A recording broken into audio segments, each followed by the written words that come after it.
hitting it. I think we have done a good job because all what they talked about was centered around the youth, how to make provisions for employment for the youth, and not just employment, wages that can actually afford a good lifestyle.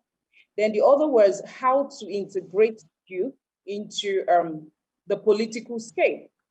No longer are we excluded from it. They are listening. And the third is justice, more access to justice. And the fourth one was education for all. So I think that the NSAS movement has done a lot, and the conversation has started, and we are moving rapidly, I can tell you. Absolutely, absolutely. I love the part particularly when he said that this federal character stuff should, as it stands, it's not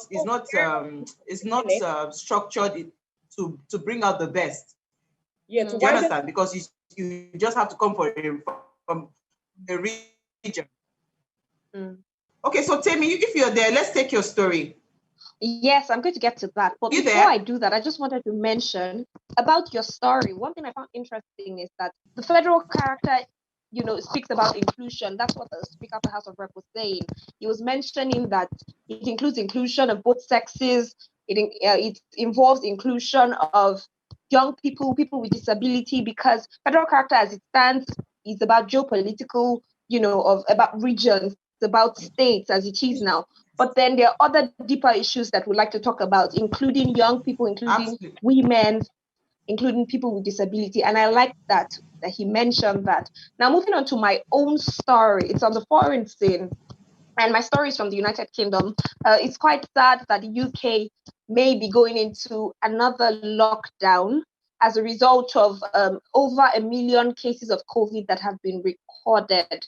And this is like the second lockdown that the United States may experience. This is following the COVID cases and what researchers have called a really bad case, but we're still set to listen to the Prime Minister of the UK, Boris Johnson, address us on this, and let us know the way forward. But it's really sad because states like for example, France and Germany also has gone into another phase of lockdown. But Germany, it's been not full lockdown, it's been partial lockdown, but it's still some sort of lockdown to restrict and reduce the spread of COVID virus because the spread has been really bad. And it seems to me, not just for everyone who is sort of forgetting that we're fighting something here and we've sort of gotten back to everything normal. It seems like life is back to normal, handshakes, hugs, all of those things, face masks, maybe not. We're not enforcing as much as we should be, and we're not reminding ourselves. And this is a reminder. This is not supposed to be some statement that brings fear, but it's supposed to be a good reminder that some of the practices that we've been, taking on, like wearing our face masks, using the hand sanitizers, washing our hands, avoiding some physical contact. I think these are very good ideas and we should continue to put them into practice. Our prayers are with everyone who's living in the UK, everyone who's living in every other country that has experienced this increase, and it's been a bad situation. Our prayers are also with our own country, Nigeria, so that's what the news is about. All right, so the network is a bit tricky today, so we're going to just make do with what we have. So we'll take a very short break. When we return, we're going to be discussing Nigeria and her unity, and we have Mustafa and Phillips here to talk to us. Stay with us. We'll be right back.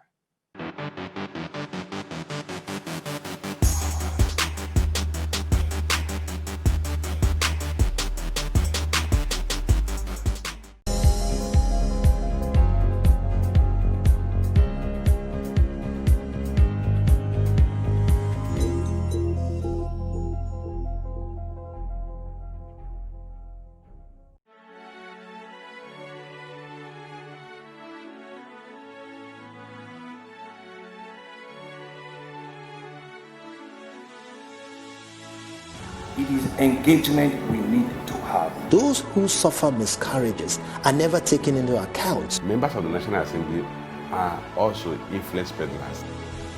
You are sitting on Nigerians' money. From the barbing, I pay my rent. On the barbing, I send my children to school. A consultative engagement no any tangible notification before they ban us. It's one thing for people to be at your back and the heat of the moment, and another thing for them to still be with you when push comes to shove. I will do everything to take Lagos out of the national grid.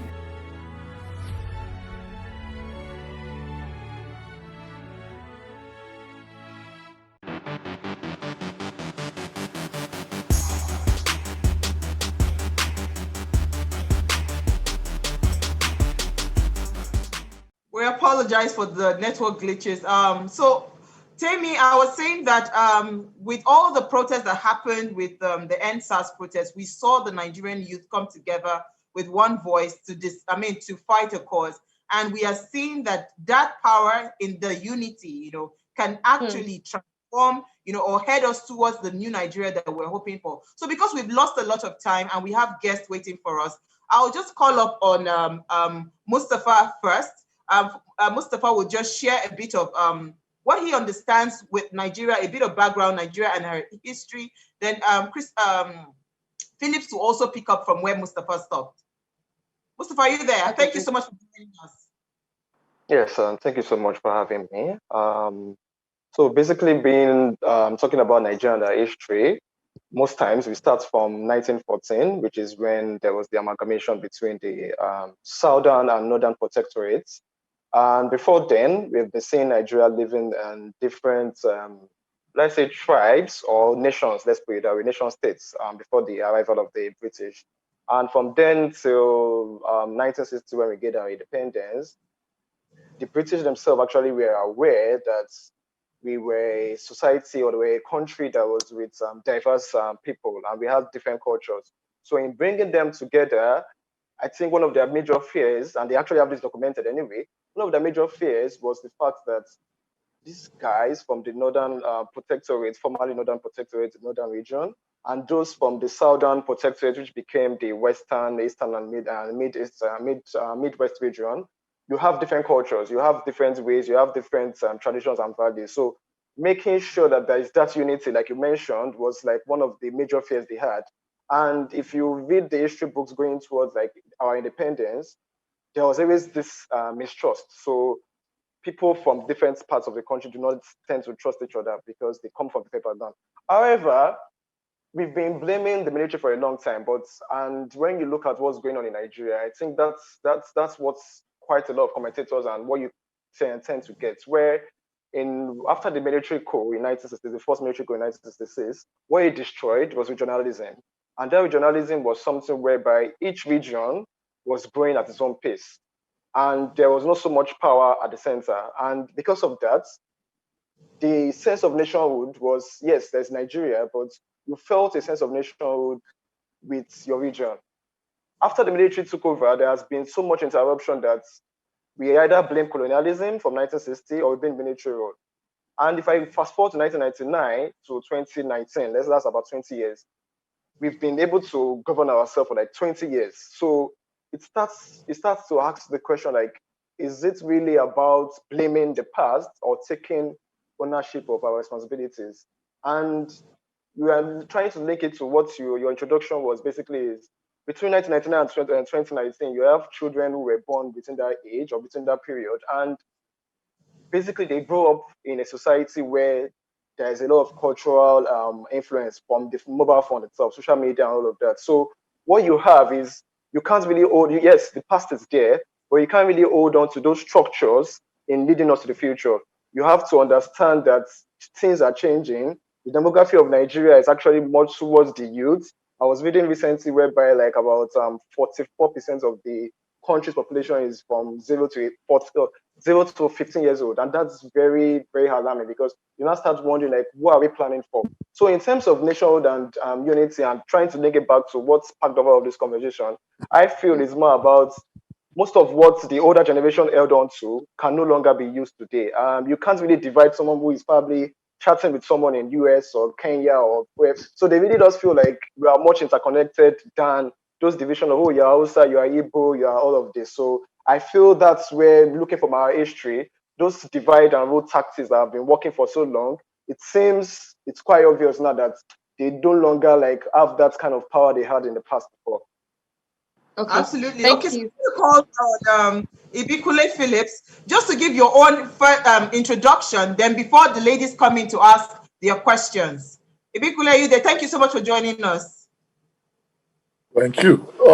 Well, most of us done a fantastic job of outlining the history from 1914 because what it is, nobody who's wise will argue that unity has been elusive for the entity called Nigeria. And there's a reason why. It's because they've taken out meritocracy. The British left behind something they know was going to destroy meritocracy. But also, most of us touched on it that we can't keep giving ourselves the excuse that the past put us in a trap. After 60 years, we should have figured out how to wriggle out of that trap. But unity is a thing that, if you are focused on the job, nation building is a mission. It's not a day's job. It's something that has to be deliberately done. So maybe I won't bother looking at the problems again, because I was even going to tell Mustafa that if we look before 1914, there were things happening. Because the British went around defeating one Oba after the other. There was something they call gunboat diplomacy. 1903, they seized the Sultan's scepter. The scepter of the Sultan was over to 1903. 1860, they took Kosoko, with their gunboat diplomacy. They were taking things. So the thing was a business. The thing we are calling Nigeria was a business. Before 1914, somebody paid 893,000 pounds to buy the business from the Royal Niger Company. Until now, they haven't let go of the business. They just have their proxies who are running the thing, and that's why it's a mess. What most people don't realize is that a bunch of military adventurers seized power in 1966. There were two coups in 1966. I'm not talking about the first one with Kaduna and Zogu. I'm talking about the second one in July. And those people, since then till now, they've been taking it in turns to run the country.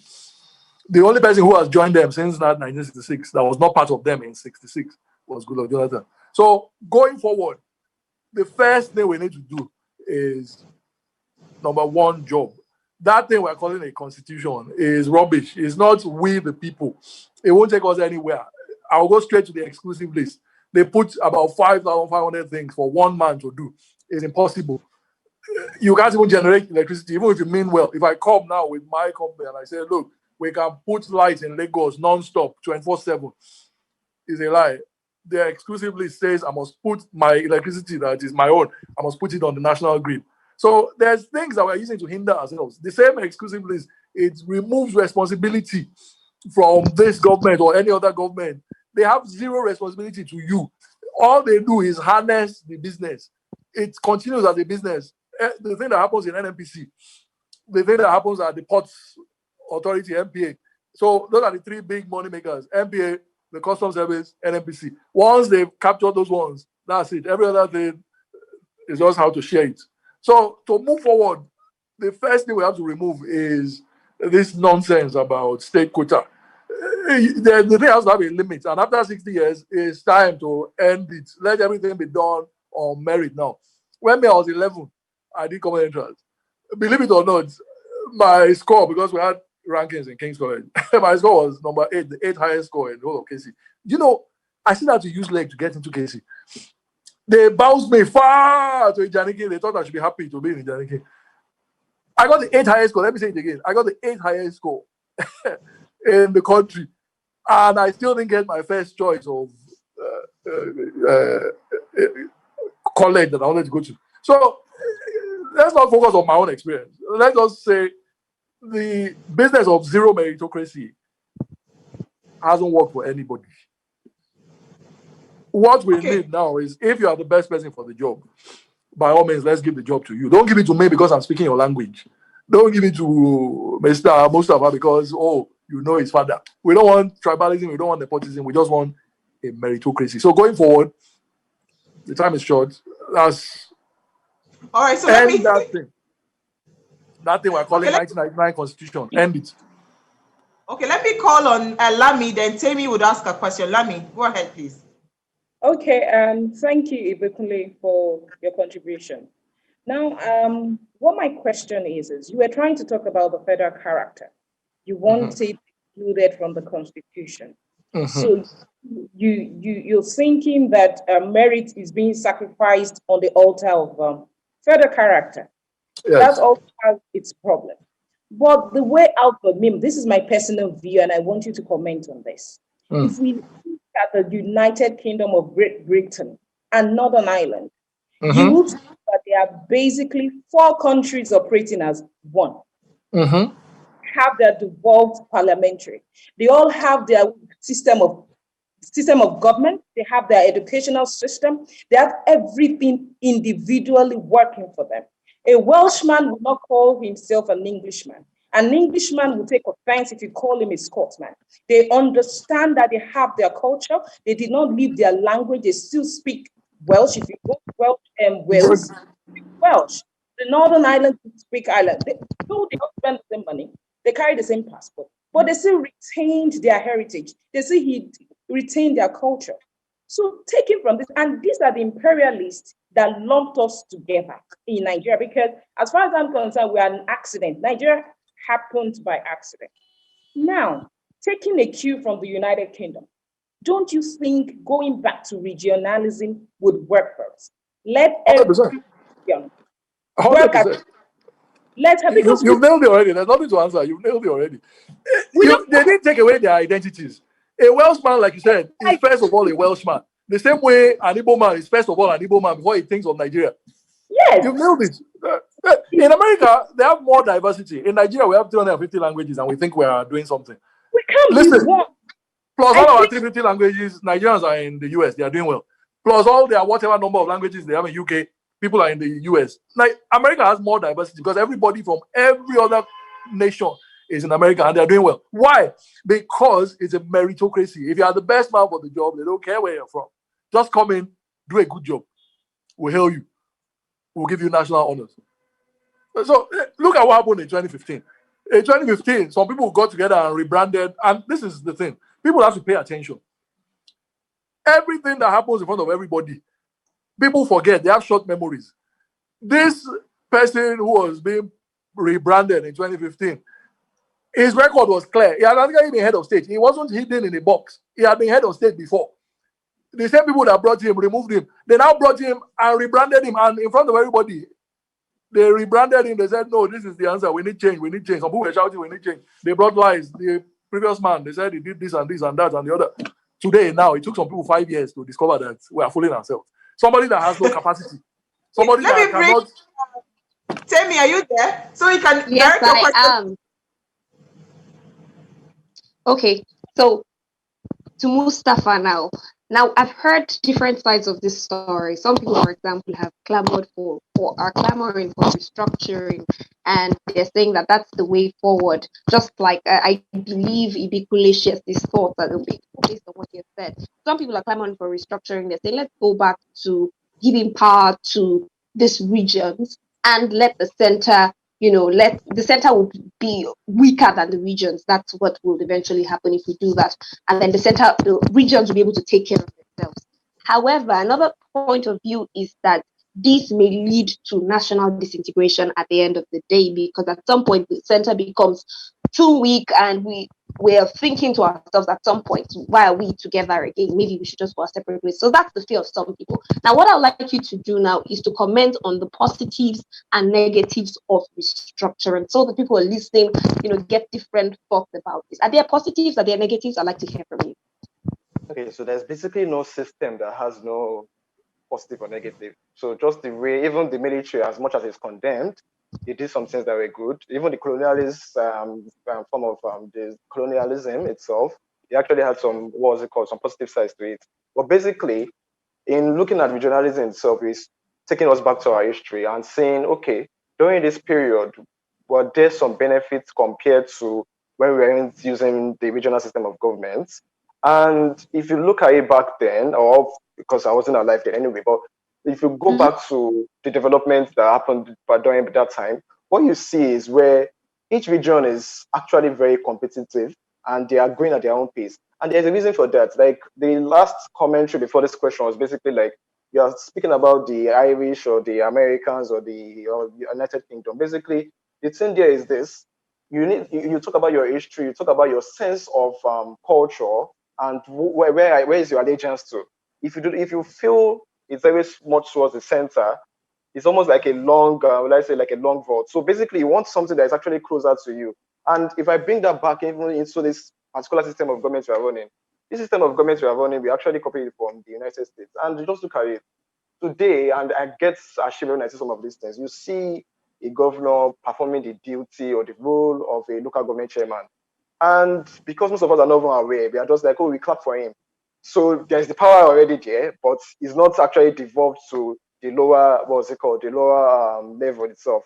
So regionalism for me means whereby it's quite a lot where you are trying to put too much of issues on one man's what's it called head, let's put it that way, or one woman in case it's the president anyway. But basically trying to see where can I delegate some of these roles and powers so that this person can actually pay more attention to what's going on. And from even the process itself, it actually shows whereby if you actually understand the way your people are, you would not want to shoot your neighbor. Because if you are a policeman or a policewoman who comes from a particular community, I'm very sure you would hold that sense of communism, like, okay, this person is someone I know very well. So irrespective of our fears, going back to your question, whereby restructuring, but this restructuring itself, it has already become like a broken record, because I think since 1999, there has always been like different, I think the last one was held during the last president's time. But I think there's always usually one consensus. And when we talk about restructuring, there's one thing there whereby it's always like a top-down approach. And it's almost what I mentioned earlier, why we are not really involving those who need to be involved. We seem to be deciding for the future where we might not be in. And those people who actually should be in that future, they are not given what to participate in.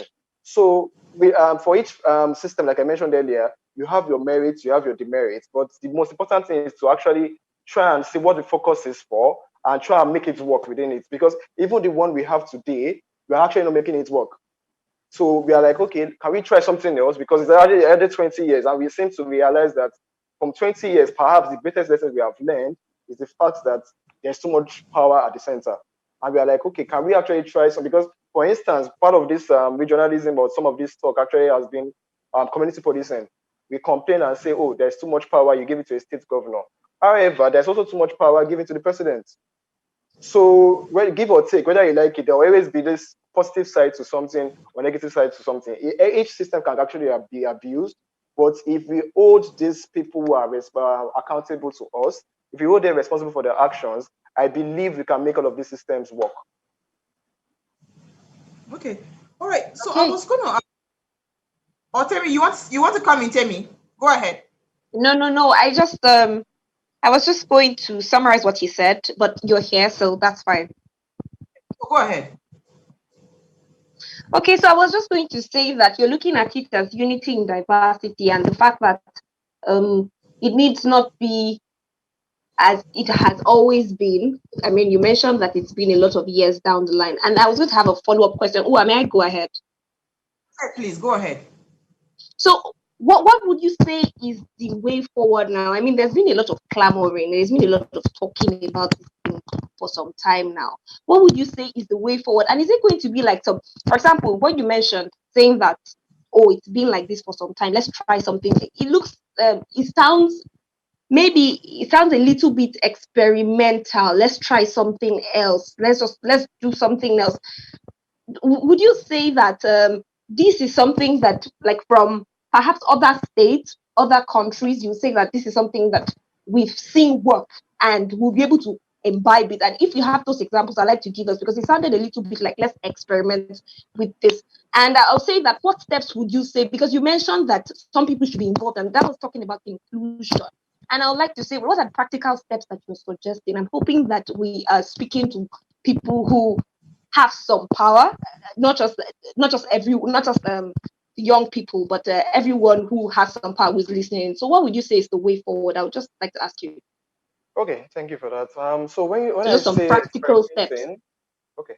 So when I say experimenting, it's actually not even like trying a system that you've actually had a previous experience with before.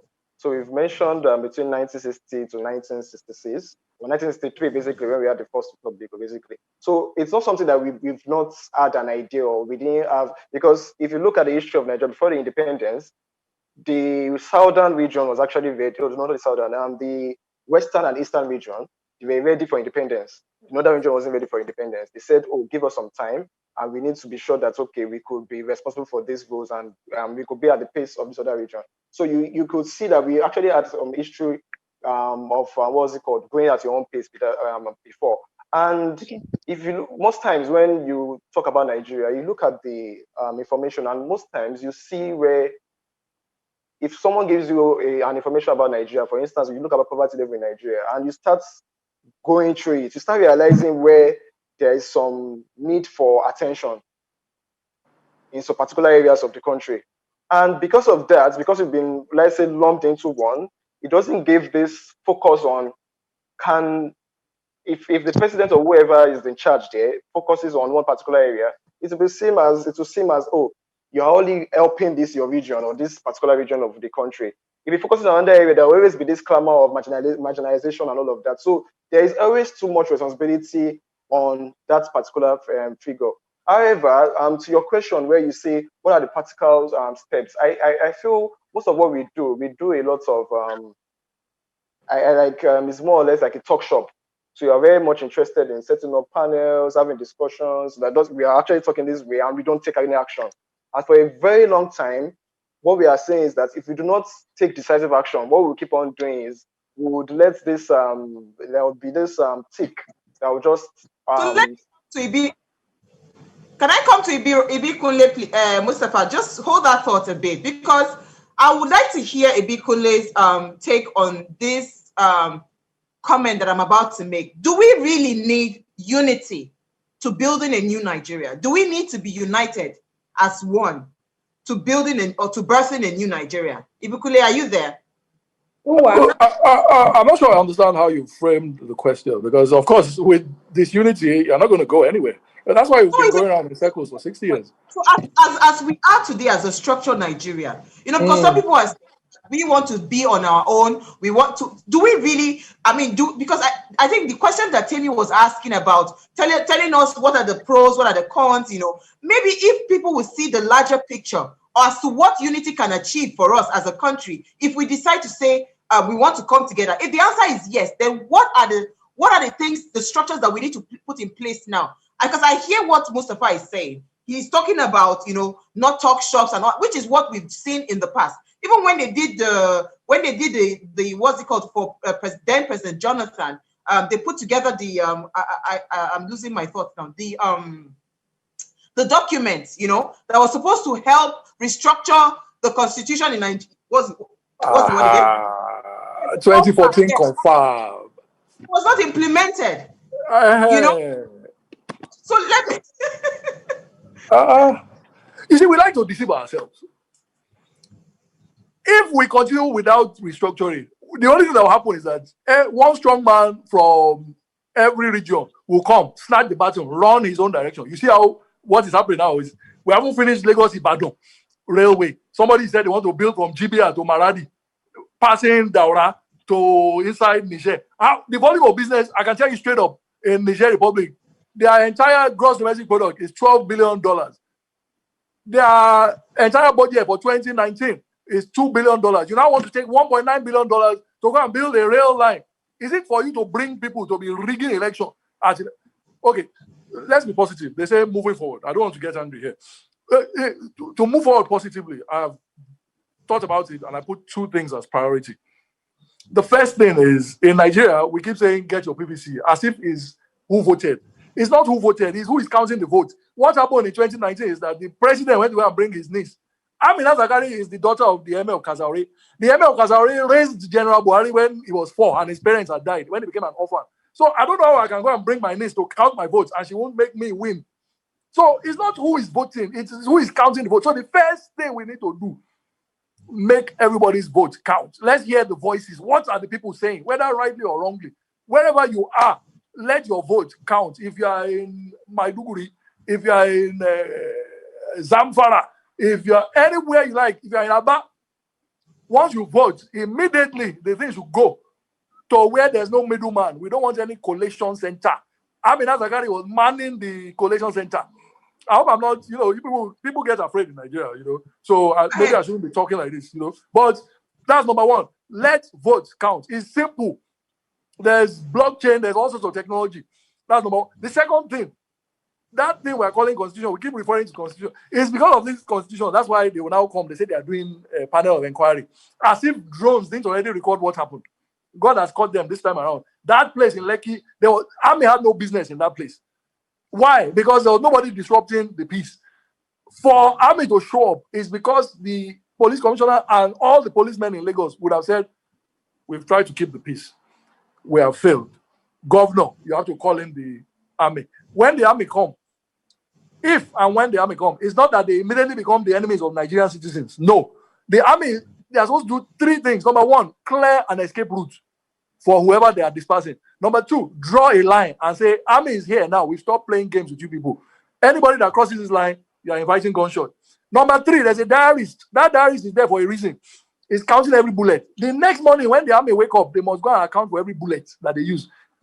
So none of this was present in Lekki. I don't know about the other places where there were problems. Maybe they needed army there, but not in Lekki. Lekki, people were sitting down, waving Nigerian flags. And this is the idiotic thing about what's going on in Nigeria. Somebody just came up with a text, said, oh, my uncle, my father, my grandfather is a general or is a brigadier. He told me that if you are waving green flag. Wait, who said that? There's no such thing. It's nonsense. And people had to pay with their lives to discover that we were lying to each other.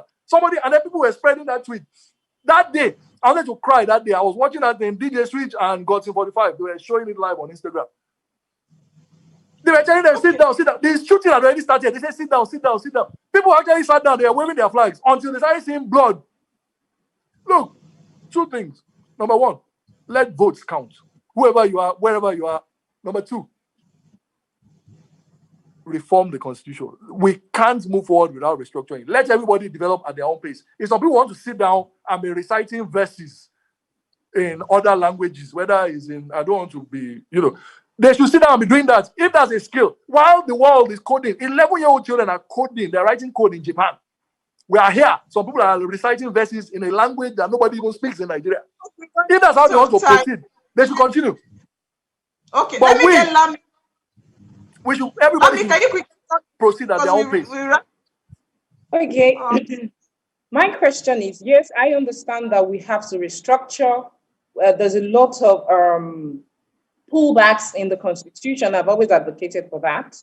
I think there should be an entirely new Constitution. Yes. But hold on. Even if we now have an entirely new document, don't you think that human development, human capacity development should precede this?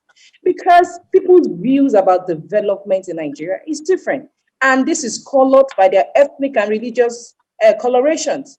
So if we're saying we should throw it away, votes should count. Don't forget, the vote of an illiterate is the vote of a literate person. So I think that we should focus more on human development.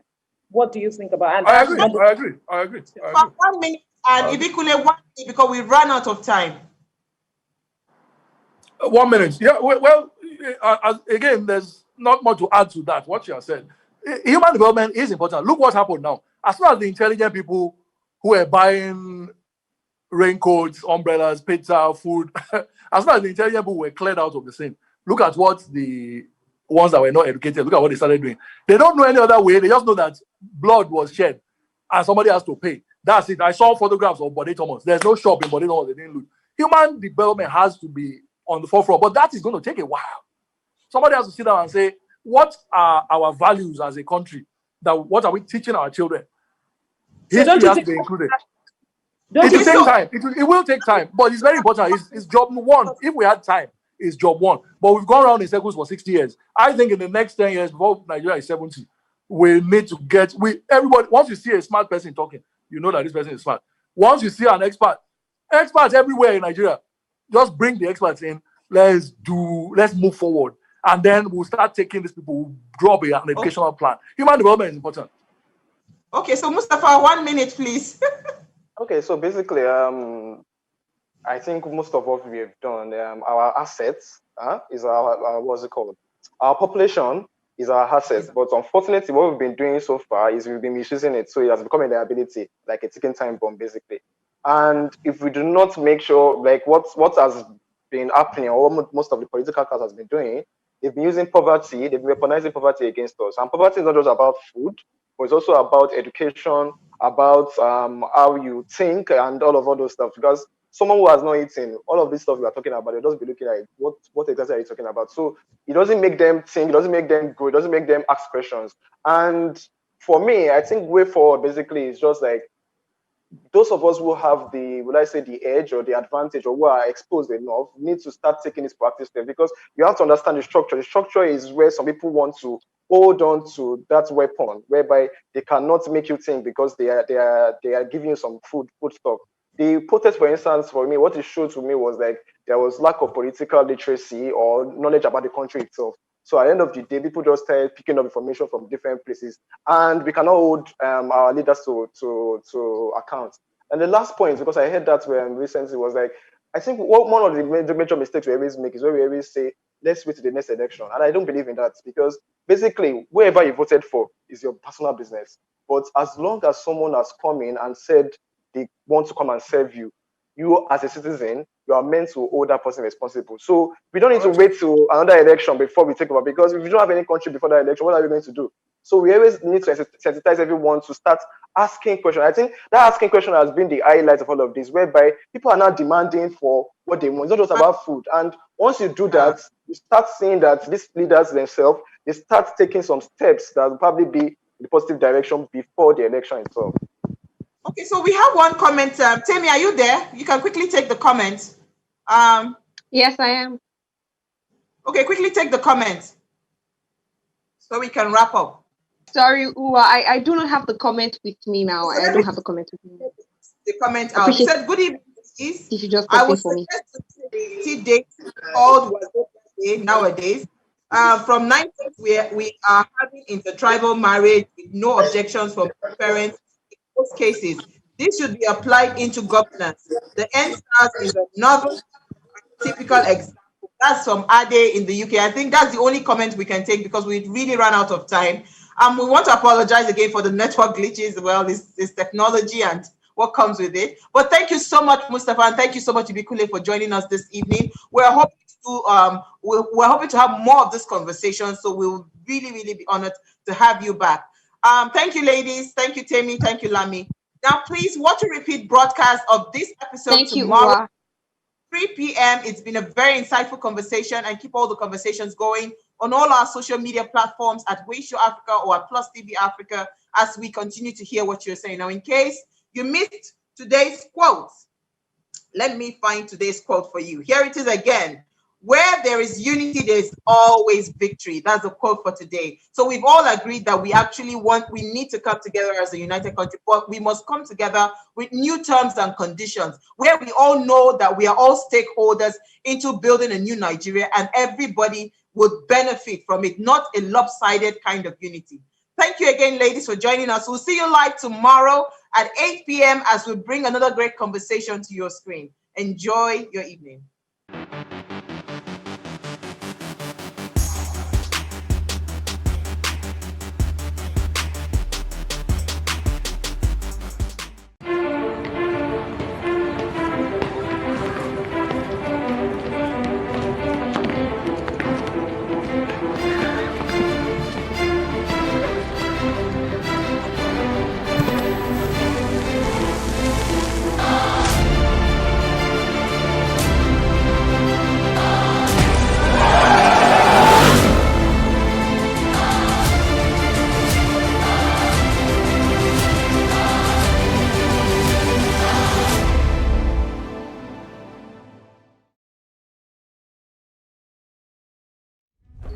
Going beyond NSAS.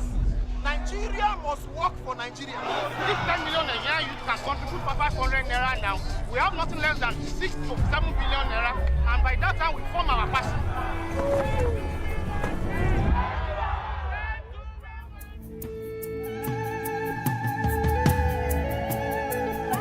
No Nigerian is more Nigerian than any Nigerian. It's right time for we to stand up and take our future back. is a battle we are winning. We are winning this. Therefore, we stand in this country. We stand in the citizens of the Federal Republic of Nigeria. We are not intimidated. We want a Nigerian society where the child of can be without doing any. Make us shout without doing any. I would therefore advocate that as we protest for a better policing and society, we must also remember that our workers, politicians, lecturers, civil servants, judges, lawyers, doctors, police are drawn from amongst us. And it is those little injustices that we failed or neglect to address years ago that became the convention that we are addressing now. Let us start anew and with a new orientation and a new social order. If government treats everyone as a stakeholder in the Nigerian project, and we collectively see ourselves as such, and all do our little bit, whether anybody is watching or not, we would have reduced the SARS in our life without having to change the name from SARS to SWAT.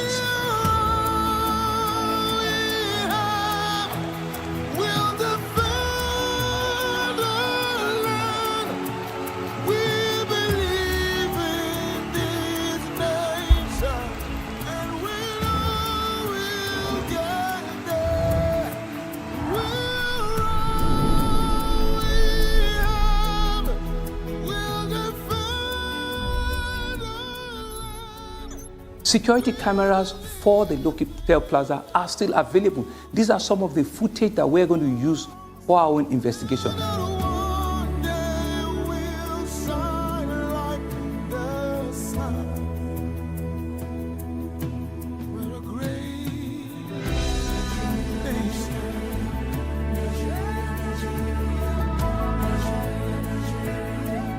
I will not stop at anything to ensure that I continue to apologize to everyone, to all of us, on this line that we find ourselves.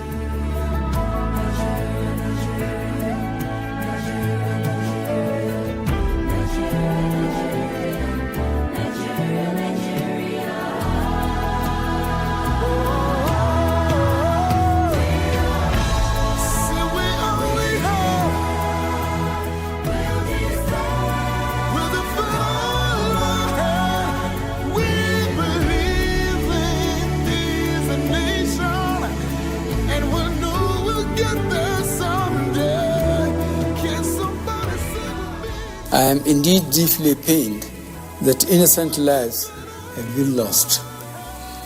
These tragedies are uncalled for and unnecessary.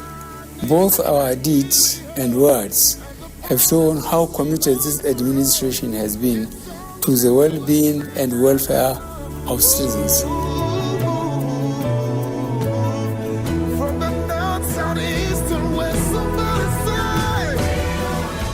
I would like to appeal to protesters to note and take advantage of the various well-thought-out initiatives of this administration designed to make their lives better and more meaningful. Your voice has been heard, loud and clear, and we are responding.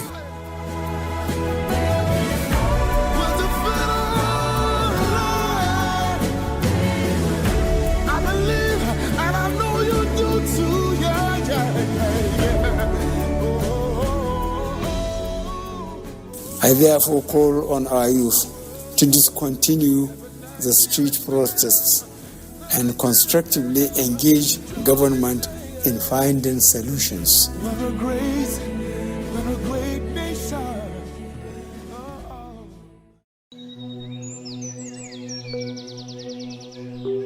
Quota, a small peaceful town in Ayedire local government area of Osun State, inhabited by the descendants of hunters and farmers, came alive with boisterous celebrations recently, and the usually quiet community was gifted a Bailey Bridge by the Nigerian army.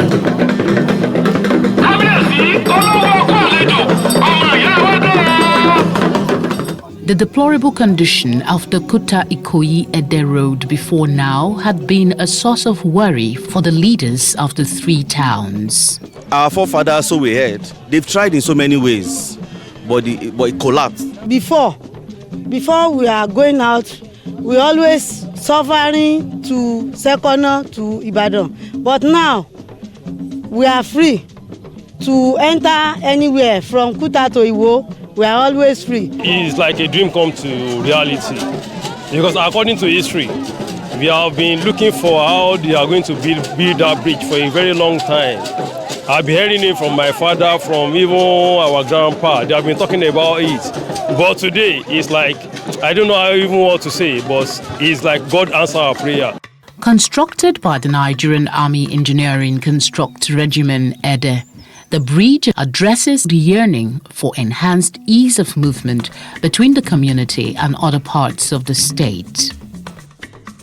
The people are not unmindful of the economic opportunities that it would bring. The economic life of both Kuta and Ede will be greatly improved because of this bridge. Many people will have to pass through the bridge to transfer their business here, and from this Kuta, many people will have to go to Ede to transfer business. So the economy will be improved. There is going to be a lot of movement of goods from Ede to Kuta, and it's going to assist a lot of neighboring towns around here as well. Ede is a big city, and then we can benefit a lot of things from there. We can, instead of us going to Sogbo or Ibadan to get a lot of things done, we can get it in Ede as well. This feeling was reiterated by none other than the state governor, Boyega Oyetola, during the commissioning. The bridge between Kuta and Ede will boost commerce, will allow people to move freely. It's a gesture from the Nigerian Army. We are very proud of them. We are very grateful for this gesture. We commend them for all the efforts in ensuring that peace reigns in our community, in our state, and Nigeria. The question, though, is why? Why would the Nigerian army choose to take on such a project in a community that hasn't really seen much of government attention? Well, we got a clue during the ceremony, which had in attendance the country's service chiefs, traditional rulers, and top government functionaries, among others.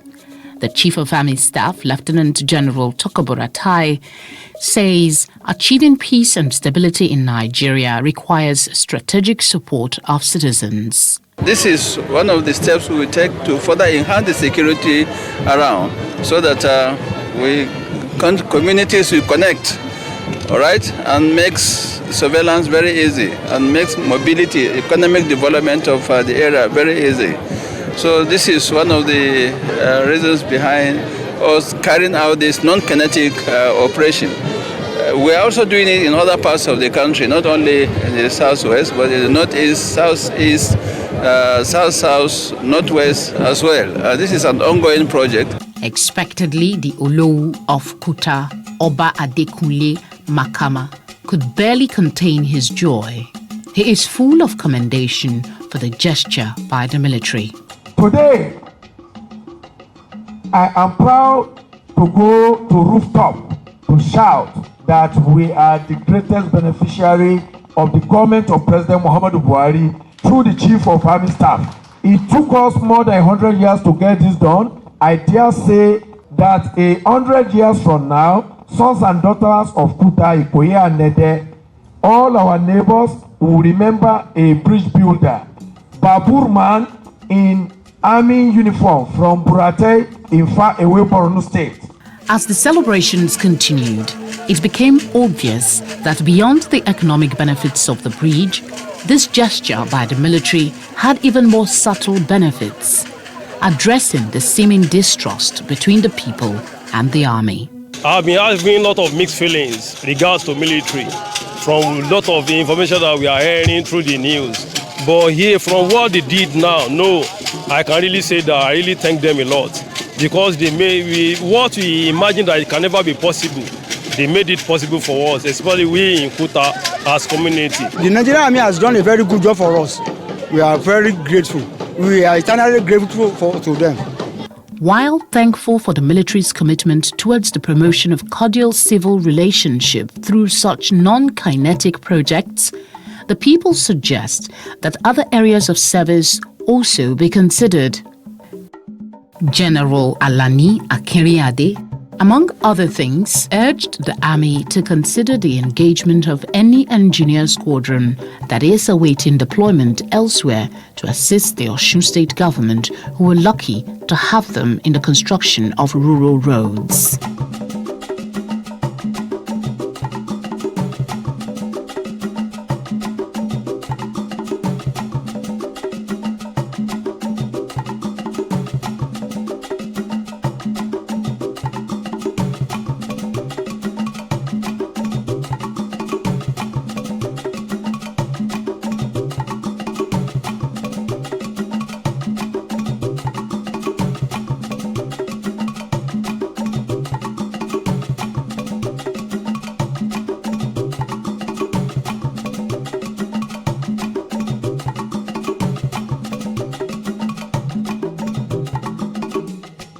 With the expected upsurge in commerce and other business activities in Kuta and neighboring towns, it is very possible we are seeing the beginnings of the expressed wish of His Royal Majesty Oba Makama Oyelude Ulu of Kuta that in 10 to 20 years, the community could be known as the small London of the Southwest.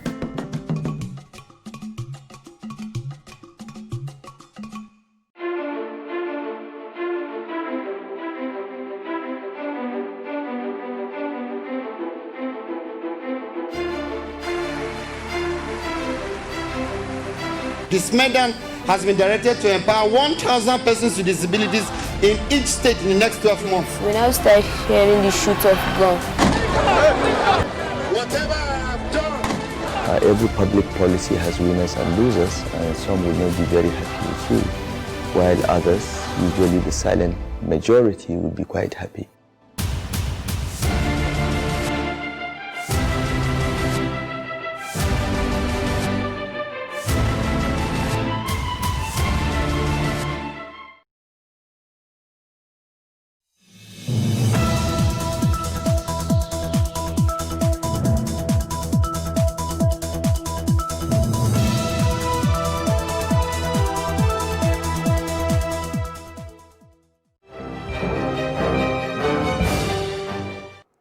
Thanks for joining us on News on the Hour on Plus TV Africa.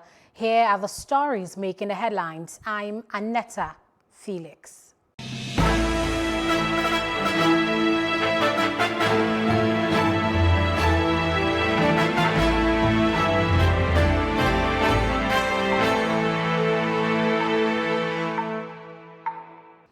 The Nigeria Center for Disease Control, NCDC, has recorded 162 new cases of COVID-19 across the country.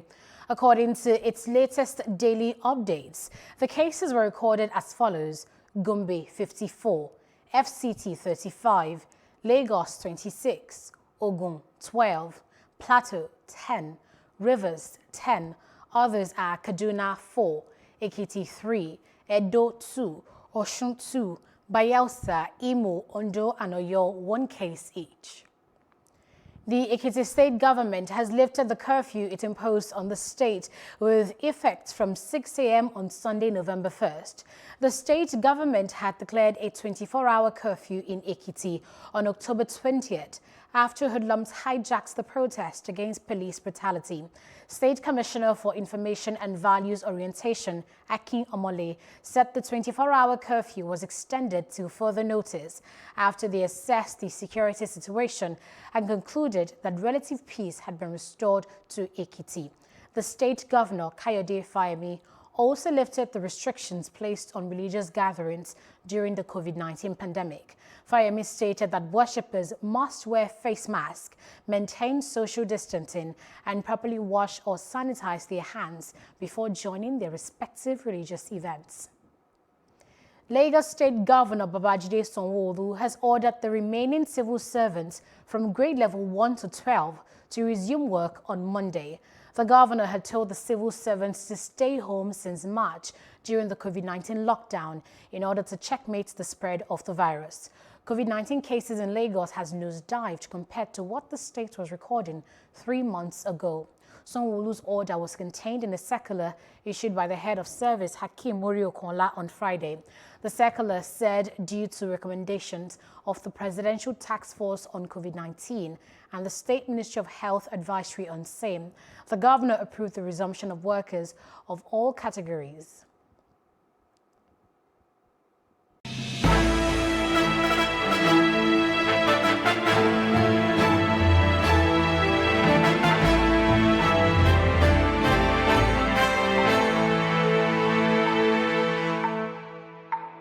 The House of Representatives has tasked the Nigeria Export Promotion Council to develop a blueprint aimed at improving the export capacities of Nigerians. The House Committee on Commerce, during the Budget Defense session of the Council, lamented Nigeria's continuous reducing export capacity. The chairman of the House Committee on Commerce, Femi Fakaye, says Nigeria cannot survive without foreign exchange earnings, hence the need to develop its industries and improve its export potential. No country today can develop compositely, that is on a comprehensive basis, without one thing, manufacturing. Yeah. So if all you do, and I'm not blaming you or your team per se, if we as a country, I'm talking about, focus on the export of raw produce. I have bars of chocolate in my house made in Ghana of their own cocoa. I've seen items from every coast made of cocoa. What you need to do is do some hand holding, get our nails dirty into the ground. What we have to do to really get into, we are doing our own chocolate. We are now in another that you are asking for, the budget of 2020. We know that we have COVID in 2020, but what effort? Because I listen to you, that you'll be making with all this institution for our export, because we rely on your words over here. Can you tell us your relationship and how to generate, so that by the time you are coming to define for the review, you'll not be saying another thing? I see the potential that is Nigeria. At the same time, I'm tired of talking about the potential that is Nigeria. I'm really tired. It's about time that we realize this potential. Look, the Zero Oil Plan states it out. Increase production, increase productivity all across these lines, and then you get into where Nigeria should be.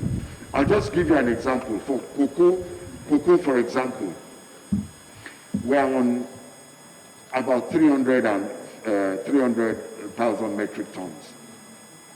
It's shameful for Nigeria. The People's Democratic Party Lagos State Chapter has asked the Lagos State Governor Babajide Sanwo-Olu to consider the honorable option of resignation as the Governor of Lagos State. The party argues that its call is in good faith and for the overall interest of Lagos, stating that if the state continues to experience the collapses in the next 72 hours, it may suffer a declaration of state of emergency, a step that would likely deprive all. Asserting her call further, the PDP, through its state spokesman, Taofik Ganu, said it is even more expedient for the governor to welcome the counseling to step aside. Taofik Gani said that the Nigerian army has revealed him as the person who invited the soldiers to quell the Lekki protests, which has led to unfortunate fatalities and grievous injuries.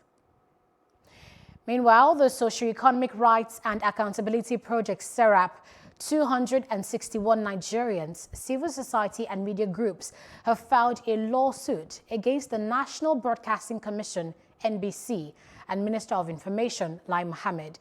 They asked the courts to declare arbitrary, illegal and unconstitutional the 9 million naira fines imposed on AIT, Arise TV and Channels TV, 3 million naira each for their coverage of the EndSARS protest. Acting Director General Armstrong Idachaba is joined in the suit as a defendant.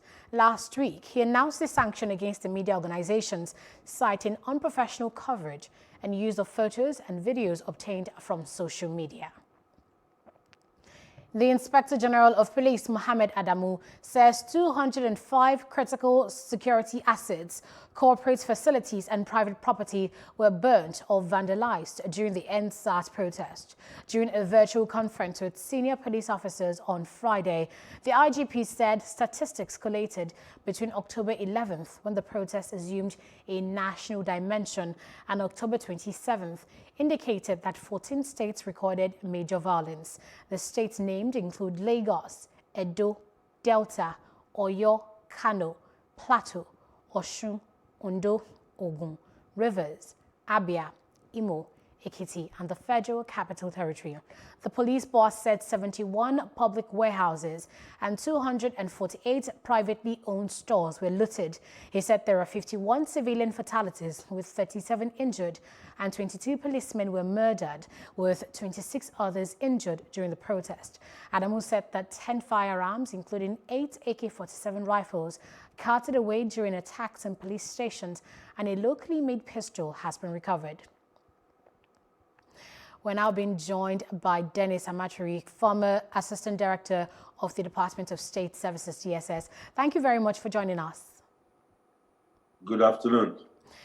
What's the implication of this figure, coupled with the latest directive that police officers should defend themselves? I think the Inspector General is putting the cart before the horse. I can imagine that they have a problem of morale. The police right now have a low morale, and a lot of them are really scared of getting into the streets. But at the same time, the best thing for us to do now is to start mending the fences. There is need for them, the police and the people, to be talking all the way down to the local government areas, where we sit down, we ask the police what they can do for us, what we want, and then the police could tell us their own capabilities of what they can do. Going out to defend themselves, that means you're going to give them guns again, and then when they get to the streets, if anybody tries to even abuse them, then they will start firing again. I think that will bring us back to what we are trying to get away from. And we've noticed the conspicuous absence of police officers on our roads now. Is the sad incidents now a license, for them to, for dereliction of duty, so to speak? Yeah, in a way, because they are abandoning their duties by leaving the streets. And then, of course, you find out that people are just driving anyhow. People are taking one way. They don't obey street lights anymore. All kinds of things are happening right now. Maybe it's a way of the police showing that, yes, this is what we are doing. This is our utility in society that we can do. But then they are leaving their duties, to nobody. I think the best thing for them to do is to come back. But before they come back, there should be a kind of dialogue. And of course, I think this is a golden opportunity for the police to do all kinds of reforms that they are supposed to be doing at this time. And the burning of police stations, killing of these officers, some of them injured, agreed it can be demoralizing. But what can be done to motivate the police officers to get back on their job? A lot of things have been proposed already, salary increase, all kinds of things. But again, I believe strongly that, like I said, this is the golden opportunity for the police. They can do their reforms now. They can decide to tell them, okay, we are giving you enough money to go and rent your houses among the people. Go and live in town. You don't have to stay in these barracks that are looking terrible. Do something. It's not trying to maintain the old structures and then, of course, asking them to come out. It is very demoralizing. And I think the dialogue is very, very important. Dialogue, because we need to talk with the police. Are they going to be our police, or they are going to be their police against us? That's police is your friend attitude have to come out now. You know, based on what you said, there's now a disconnect between the agitators and the police officers that they're purportedly fighting for. And you've been emphasizing the importance of dialogue throughout this conversation, but how else can this trust deficit be amended? Well, you know, the trust deficit that exists between the police and the Nigerian public has taken years, decades, you know, since independence. And I think the police on their own should start working on that. Because the police was not created to take care of the people. They were not created to service anybody. They were created to protect the colonial masters. And when the colonial masters left, the new masters are whom they are taking care of now. That's the politicians. You know, the IG has done very well by withdrawing the mopoles from all the politicians, and they are following up and down. But I think you should be serious about it, because I can see that they are still there. They are still with those people. If the politicians are looking for protection, they should go to private security. They should go to private security and do that. There are people that are warranted by law, by constitution, to be taken care of, and that's the president, vice president, senate president, speaker, the chief judge, and some very important ministers, and then foreign heads, diplomatic missions, not politicians or local government chairmen. State governors will be taken care of too, but you know, we have bastardized it in such a way that if a politician is not with a mopole, it looks like he has lost his power, you know, and that's not how it's supposed to be. Thank you very much for your thoughts on the news. Thank you very much for having me.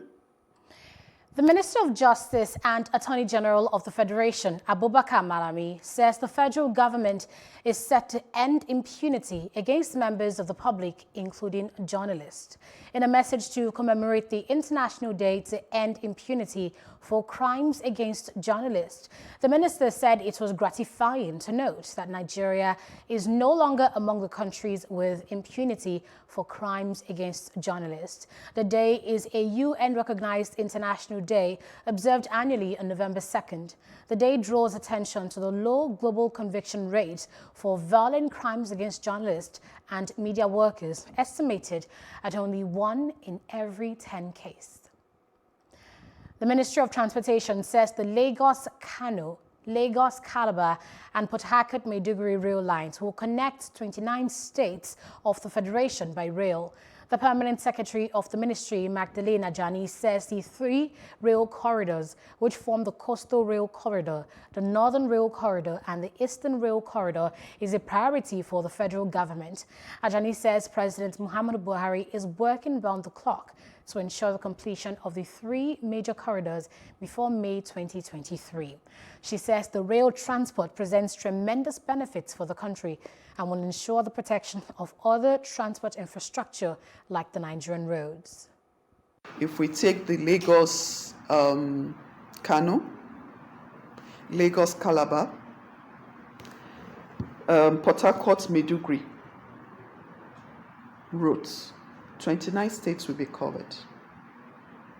So we are saying out of 36 states, people can get to 29 states by rail.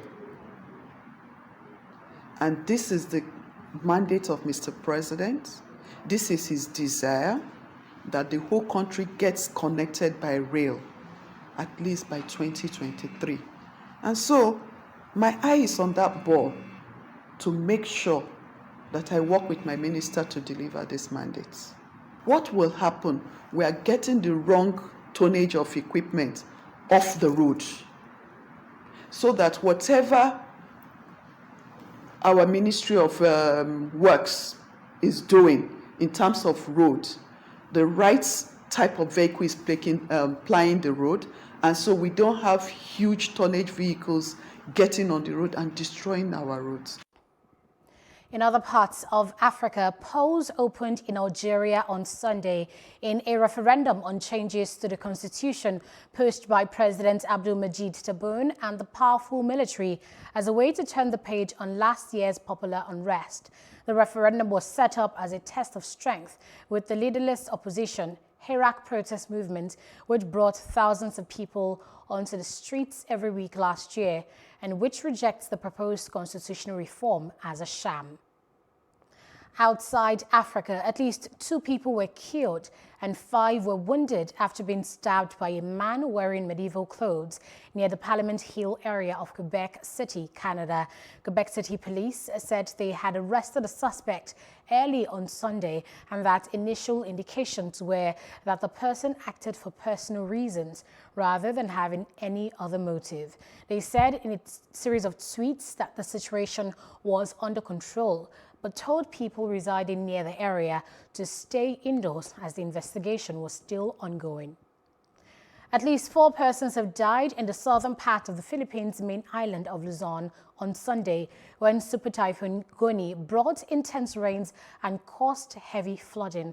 Officials have also reported power supply outages and infrastructure damages.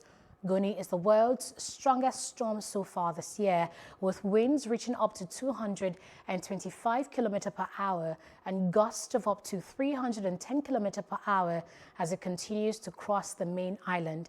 The Disaster Management Agency says 19 million to 31 million people could be affected. Goni is among the strongest typhoons to hit the Philippines since Haiyan, which killed more than 6,300 people in 2013. Pope Francis has prayed for peace in the Caucasus region after Armenia and Azerbaijan once more accused each other of bombing residential areas in defiance of a pact to avoid the deliberate targeting of civilians in and around the mountainous enclave of Nagorno-Karabakh. Shelling was reported by both sides within hours of the latest agreement to diffuse the conflict, reached after talks in Geneva between the 2 countries' foreign ministers and envoys from France, Russia, and the US. The agreement with the co-chairs of the OSCE Minsk group fell short of what would have been a 4th ceasefire since fighting began on September 27th. In business, the Small and Medium Enterprises Development Agency, SMIDEN, says that the non-utilization of existing talents of young Nigerians is responsible for the high level of unemployment in the country. The Director General of SMIDEN, Diko Rada, said this in Gusau, the Zamfara state capital. He added that it's also responsible for the high rate of insecurity in the country. Rada, while attending the closing ceremony of the Zamfara State 2020 Skill Acquisition Training and Talent Hunt Competition in fashion, arts and craft, says the federal government is committed to tapping the potentials of its youthful population. He said the federal government has set aside the sum of 75 billion naira to support small and medium-scale businesses across the country. All our state, it has mineral resources. Many of these mineral resources are here in the state, and I assure you that most of the people to be involved or to be accommodated are mostly used that will benefit the state to provide farming opportunity to them. The program is aimed at identifying talents among the youth, men and women, so that those talents can be turned into a business idea and we can cultivate and germinate it to grow and become a full-fledged businesses. All essence is to germinate these ideas into a full-blown business. And SMIDEN has given a consolation prizes to the first, second, and third winners, and then the last 7 among the 10. We have plenty of talented youth. When people talk about tribulations in Zamfara State, they only talk of the abundant mineral resources that are exploited by criminals. That is not our only problem. Our major problem is talent waste. We have a lot of talent. So actually, I'm hoping that this is just, the starting point. We'll continue to, bring a lot of such programs. The Senate has tasked officials of the Nigerian Commodity Exchange to review its budgets for rural farmers for the 2021 planting season and ensure more allocation goes to farming communities that can add value to Nigeria. The Senate Committee on Trade and Investment during the budget defense session of the company frowned at huge allocations budgeted to troubled areas in the country, saying insecurity will hamper their ability to farm successfully. The chairman of the Senate Committee on Trade and Investment, Francis Fadansi, urged the executives of the company to review their budgets in interest of food security. Benue, you produce 3 food crops, particularly yam. You allocated 8 billion, you release only 4. What will 4 million do for Benue people to encourage them to produce commodities for you to exchange? Now I'm just showing you the errors in your district. Benin, where you have a lot of land, arid land in Benin North, Sabongidaura and so on, Akoko Edo, you allocated only 4.8 million. You release only 2.4. So your effect is not felt at all.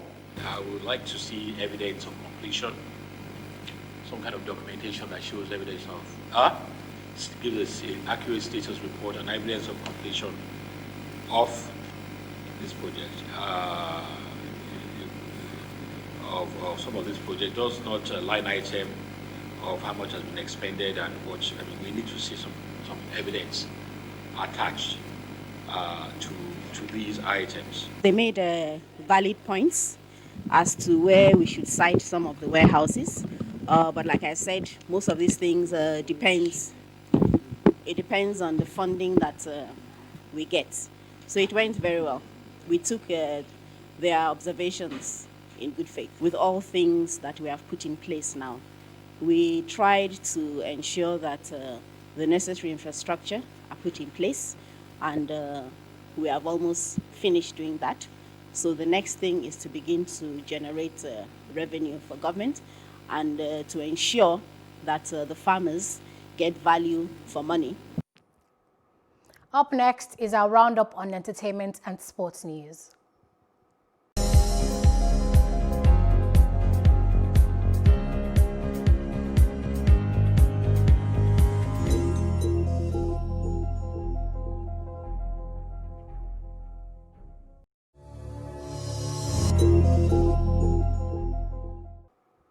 Waymaker, a single by Osinachi Joseph, also known as Sinach, has been crowned the Song of the Year at the 51st Annual Dove Awards. The Annual Dove Award is an accolade by the Gospel Music Association of the United States to recognize outstanding achievement in the Christian music industry. The award ceremony was attended virtually by many gospel music enthusiasts from around the world on TV and online. In sports, British Prime Minister Boris Johnson says that English Premier League matches will continue during a month-long national lockdown starting next week. The return of the lockdown was to contain the COVID-19 outbreak. Johnson had, in an address, said there was a need for a return to the lockdown measure as the pandemic was showing no signs of abating. That's our news roundup of events at this hour. For more stories, please follow us at Plus TV Africa on Facebook, Twitter, and Instagram. And do subscribe to our YouTube channel at Plus TV Africa. We will return with more stories making the headlines. Do join us. I am Annetta Felix.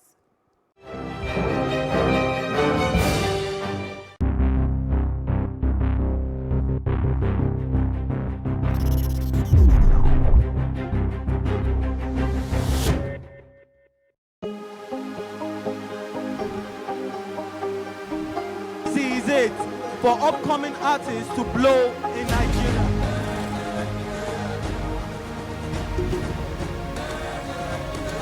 Welcome to Plus Trending. I am Bookie November, your host, saying thank you for joining us on today's episode. Welcome back. It's tea time on Plus TV Africa. Practice makes perfect. I'm not perfect yet, but I'm a lot better than I used to be. He's a king. He's entitled to marry 100 if he wants to.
Welcome to Plus Events on Plus TV Africa, and get ready to be entertained, educated, and informed. This week's lineup is one I bet you would love.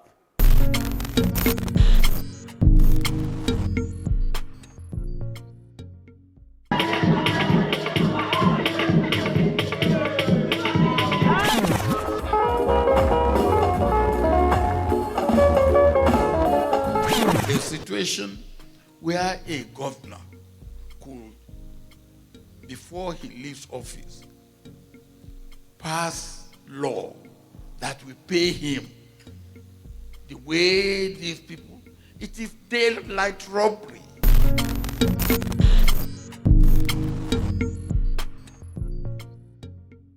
First on our lineup is the YouTube Music launch.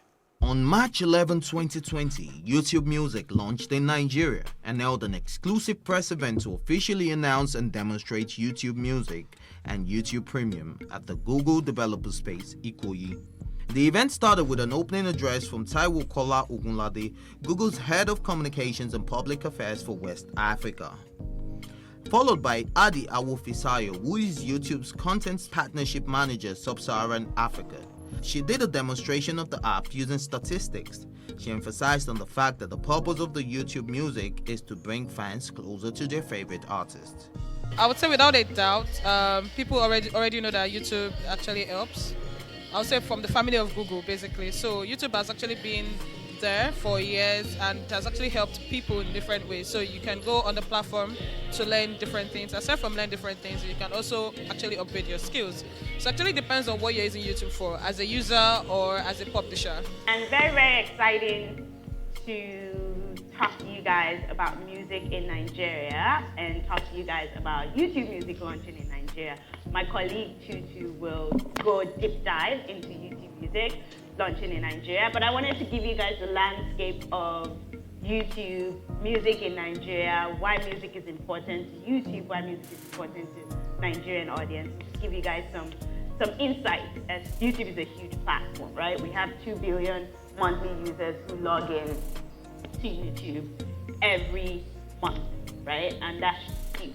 It gives you the idea and it gives you the scope as to how many potential audiences Nigerian artists can have access to. Adetutu Laditon gave a well-detailed tutorial on how to use the app. It's recommendation built for you. And so you look at our algorithm. We know who you are based on what you do and how you enjoy your music. So if you initially come into the app, it asks you a few questions. Do you like Chris Brown? Do you like soul? Do you like this? On a regular basis, because of what you've indicated as your preference, it begins to surface music in that category to you. So it's recommended for you. There's thousands of playlists. There are multiple ways to listen to. Like I said, if you want to set an alarm clock for a particular song to wake you up, you can actually do that with YouTube Music. You can listen to it in your car and your smart speakers. The hottest videos. So all the Nigerian artists are featured in it. As the song drops, you would find it on YouTube Music. And obviously, with the premium version, which is one of the cool things, we talk about connectivity as an issue. You can offline the music, right? So you can offline the music and listen to it without internet, which is one of the cool things, especially for our market, right? So once you're on YouTube Music Premium, it enables you, if you go into a Wi-Fi environment, offline, and when you do not have internet connectivity, you can listen to the music without data. There was a question and answer session. As regards the subscription option, the family plan, how many people can be on the plan? How many people can be on the family plan? I believe it's 5, you and 5. Then another question is... And that costs... 1,400. YouTube Music in itself is very immersive. I've been using it for a couple of months now before its launch, and I've sort of enjoyed the amount of vast genre of music available on the platform. The fact that it has video integrated into it, right? The fact that there's a premium version that I don't have to listen to ads. The fact that there are playlists that have been customized to my own needs, right? So the whole immersive experience around it is why I think Nigerians should enjoy it. If you love music, and if you love music that's personalized to you, that's the amazing thing that YouTube Music does. We figure out your taste. We ask you, when you first log on the app, we actually ask you what types of artists or music you listen to. And then from that, we curate music that's personalized to your taste. And you can basically play your music on YouTube Music, live it like behind, and it can just start curating and giving you music that is personalized and music that you love. How do you tend to win people off Apple Music and for them to switch to YouTube? So apart from the video, so for example, I use Apple Music. Why should I switch over to YouTube Music just because? What do you love about Apple Music?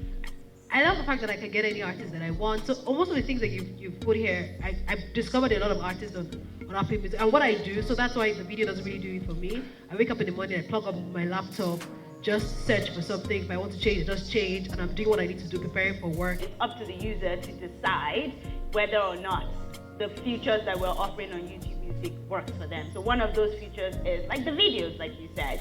Also, it's highly personalized. YouTube, again, is the number 2 biggest search engine. So in terms of having all the content available for you, it's on there on YouTube Music. I don't know if we also showed you lyrics. So you can also see lyrics on the app. So instead of Shazamming it or going to another app to go and find a lyric, you can find it in your YouTube Music app.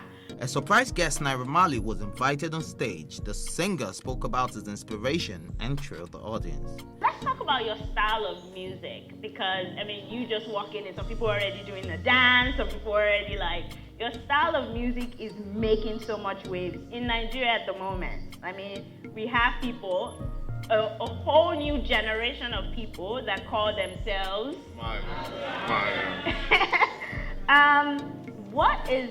What's your inspiration? What's your inspiration for music, or what experiences have you had that have gotten you to this point?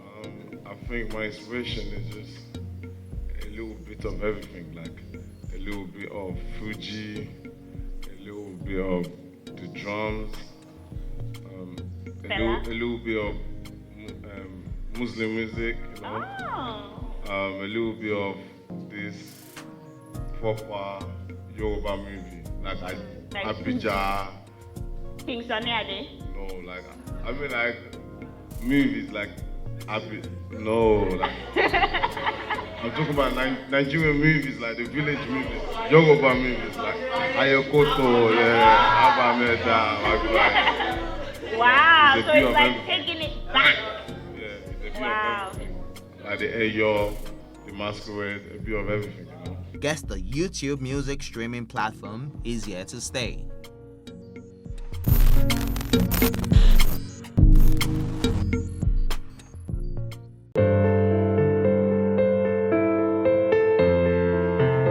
Honey! Daddy, please, can I go out with you and Mommy tonight? Sure thing, sweetie. Get your shoes and we go. Promise? You have my word.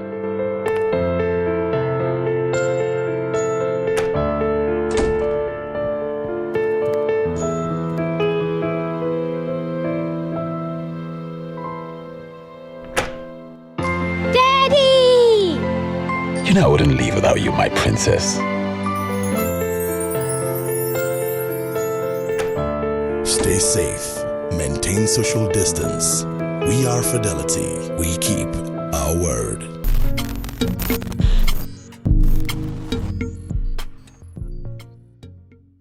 The maiden edition of the Figure 8 pageant took place and it was a success. Take a look.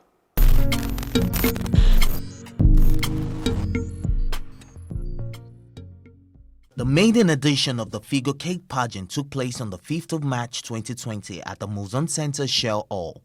The event was put together by veteran Nollywood actress and fitness enthusiast and philanthropist Kate Henshaw in order to encourage young women to accept their natural skin color and promote authenticity and the melanin skin color without an attempt to alter their skin by bleaching or any other way. And what better way to pass across the message than through pageantry? The hashtag for the event was Rich, Not Bleach. The host of the event was Nollywood actress Lala Akindoju. It was a star-studded event as celebrities like Chigo, Richard Mufedamijo, Rita Dominic, Ali Baba, and a host of others were in attendance. The night opened with Kate's speech on why she decided to come up with the pageants, and despite pressure in the Nollywood industry, she didn't alter her skin color.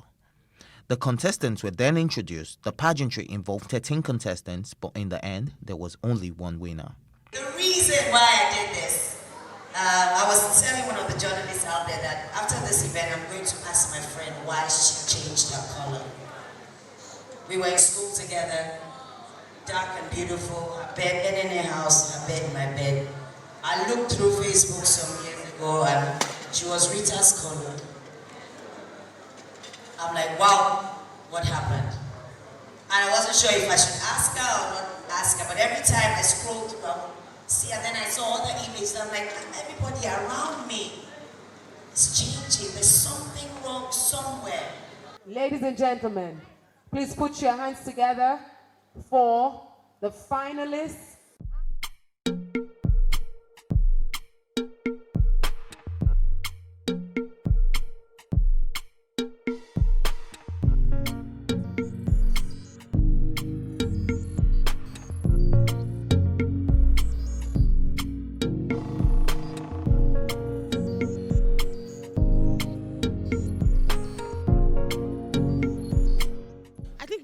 Considered a colorist society because we always think lighter is better. I mean, just like we think thinner is better. They think thinner, younger is better than older, bigger, you know. So I've experienced maybe not getting jobs because I wasn't skinny enough and I wasn't young enough for the role. But at the end of the day, I know what I'm worth, right? And it's about you knowing what you're worth and you knowing what you're bringing to the table. It's sardonic. It is a parochial abattoir. I don't know what it means, but it means something very bad. It is not right. I think it is an expression of low self-esteem. People that they have a less value of themselves, so they are not bold enough to project what they have. They want to be like someone else. So because of that, they go about mixing creams. I call them, jokingly, I call them criminals. If you mix cream up and down, you're a criminal. There was music as well as Omawumi and Wajay graced the stage and thrilled the audience. You tell me say you like me. When you reach to buy me fine things. If I tell you say make you do me better. Say yes, a woman will I keep plenty money. You be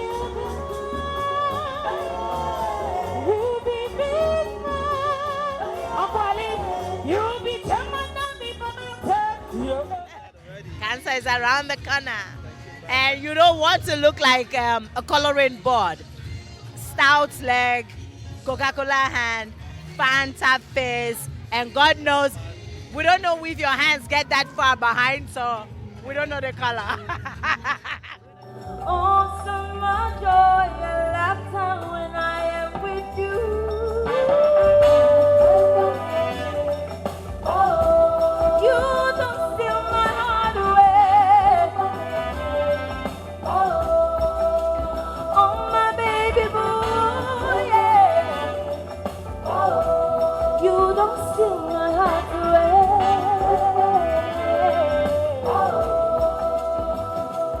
I think this, what she's doing, like, I'm so happy that she's doing this. It's very timely and it's very topical because you have a lot of women or young girls who are losing that confidence, you know?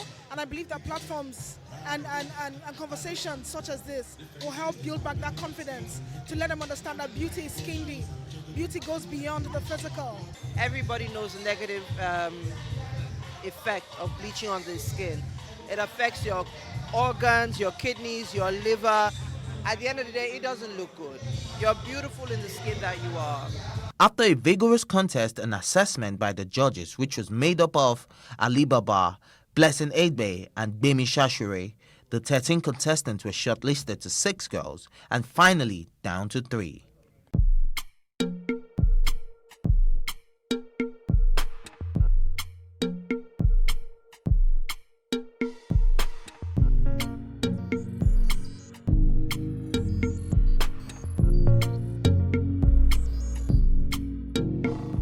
To pick the Minister of Women Affairs because I want women to participate more in things happening in society today. Being able to travel around different states in Nigeria would encourage other citizens to want to travel around the country as well. And I would choose that because I would want those from other countries to come into Nigeria. Not that Nigerians will be the one going to Dubai, going to here and there. I want other citizens from other countries to be able to come into Nigeria, which is our country, and be able to go to different states and be amazed.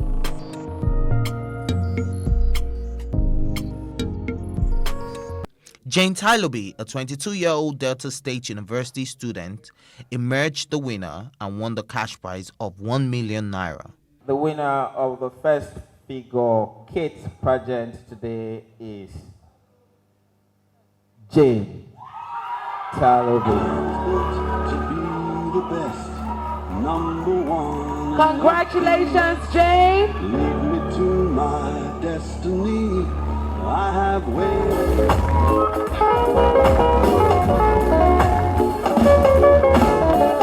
I can see her from afar. She just a shine like a morning light. Yeah. I can't express how I feel right now. I'm so happy. I'm so elated. I'm filled with joy. I love you so much, Kate Henshaw. Thank you for the love. Thank you for the support.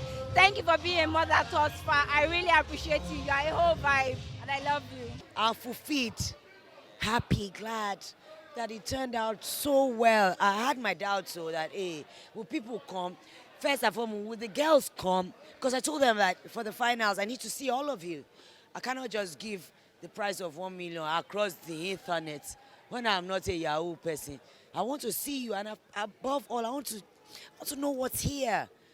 I didn't even know that they looked so slim and tall and so gorgeous. They look more beautiful than they were on TV, on the gram. And their intellect, everyone was saying, kid, they're sharp. I'd never told them what to say. I only said, let your personality show. Introduce yourself. Talk about why you support the hashtag Rich Not Bleach. And this is where it is. It was an amazing event with Mr. P signing off the show.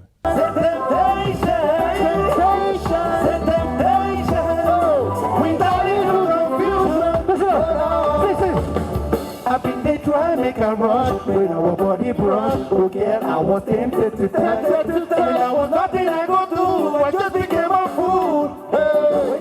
Listen.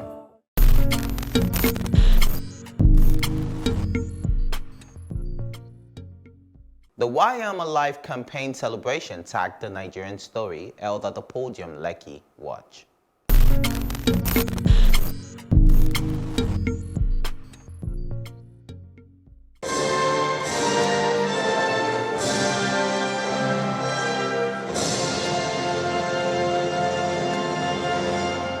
The Why I Am Alive campaign celebration tagged the Nigerian story held at the podium Lekki. It was a blissful event as iconic personalities like the former president of the Federal Republic of Nigeria, Chief Olusegun Obasanjo, and the world's first and only heart and kidney surgeon, Dr. Olurotimi Badero, shared key lessons from their success stories. It was a glam event as Nigerians from all walks of life gathered to empower the youth. About 6 or 7 years ago, I paid money to go and fix my wife in hospital in London, thinking that she was going to see a Professor Kitchener or a Professor Gardner or a Professor Hunt. But the person that looked after my wife was a young doctor called Oye Melukwe, a Nigerian who had 4 practices on Harley Street. The same thing happened when a friend's wife had had tumor in the brain, and he went to Atlanta only to see a Dr. Oyeshiku, who happened to be a schoolmate of my brother in the University of Ibadan. So Nigeria is indeed a great country with very, very capable and intelligent people. I've been blessed. I picked a good road, and I don't think of that road that has not been taken.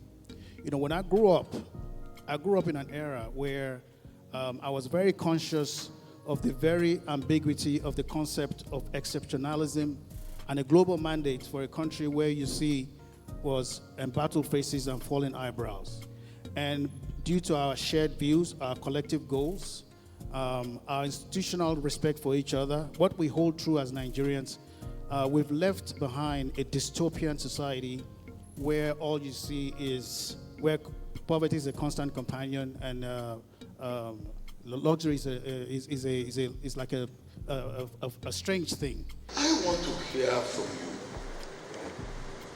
3 things that you will say to the youth who are feeling frustrated, feeling desperate, feeling discouraged about the situation in this country? We have fear. And I always tell people sometimes it's not where you come from, it's what you're made of. It is not what you see, but how you see what you see. Fear can mean forget everything and run, or face everything and rise. So you have to look at the perspective. You can make something from the situation. So you can't be fearful. Fear is only a drizzle. We are a storm. Because if you want to run fast, you run alone. If you want to run far, you run together. We as a people, together we can make a difference. Because what is in us is greater than what's outside. You have to understand that the level of poverty is so high. People are just trying to survive. People are picking things out of the dustbin. People have no hope. People are living under the bridges and all that. There's over 80% of our population that are living under $1 a day. That's a very disturbing statistics. And where people are poor and they're just thinking of sleeping and eating, it's difficult for them to set goals for their future. They're just hacking out a survival. We need to educate our people. We need to inform them. We need to encourage them. We need to empower them. And that's the responsibility of government, providing hope for people. Then they can begin to set goals, okay? It takes a lot of people of courage and energy to set goals when there's no hope. Until we find a way of knowing deeply the people that we are going to vote for, even at the local level, government level. That will be the first thing, knowing them sufficiently to be able to pick the right person. A situation where a governor could, before he leaves office, pass law that will pay him the way these people, it is daylight robbery. One of my serious concerns is that if we don't open our eyes, we will not see. Because I'm opening my eyes right now, I can see Nigerians that are doing exceptionally well, and they live right here in Nigeria. I can't start mentioning names in the media, in film and entertainment, in different organizations. They're doing so well. In fact, they go to other countries, they travel out of Nigeria, and they live large, even in the diaspora we're talking about. They're the ones that stay in the most expensive hotels in the diaspora, and they live and make their success in Nigeria. We need to open our eyes and tell ourselves the truth. Success is possible here. It's the mindset that the problem is. I'm a media entrepreneur. What way is the best way for us to carry that message? Because I feel so strongly that it's the lack of faith, it's the belief that you're not alive for any reason that would make a young lady sell her body because of money. Sell her body for a meal. Sell her body for shelter. There's no hope. She's already given up and she believes this is the only way out for me. Another person would also do fraud or go into drugs or steal or do one level of what they call 419 because they don't believe there's anything else on the inside for them to do. And I felt, okay, I can't just sit down and watch these young people. I can't just sit down and look at these ones. They do have, but maybe life caught up with them, and so the dreams died inside of them, and life catches up with us a lot of times. It was really exciting in the sense that we were brought to see a lot of the good about Nigeria that we typically won't hear a lot about. I think the convener also has done a lot, in terms of reaching out to those that are less privileged and bringing them to a place where they have hope. And I think that hope she was able to communicate to a lot of us. That's really good.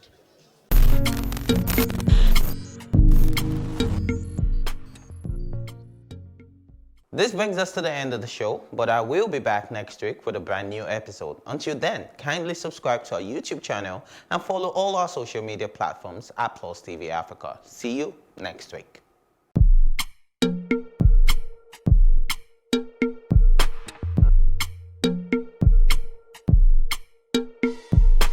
Here are the things to do to avoid getting or spreading the coronavirus. Always wash your hands thoroughly with soap and water. Carry with you and use an alcohol-based hand sanitizer at all times. Avoid touching your face unnecessarily. When you cough or sneeze, do so in a bent elbow and not in your hands. If you cough or sneeze on a tissue, dispose immediately. Endeavor to wear a face mask when you go out. Dispose of the face mask properly after use. Should you feel unwell and show symptoms, call the NCDC and follow their instructions. Stay safe. Maintain social distance. Fidelity cares about you.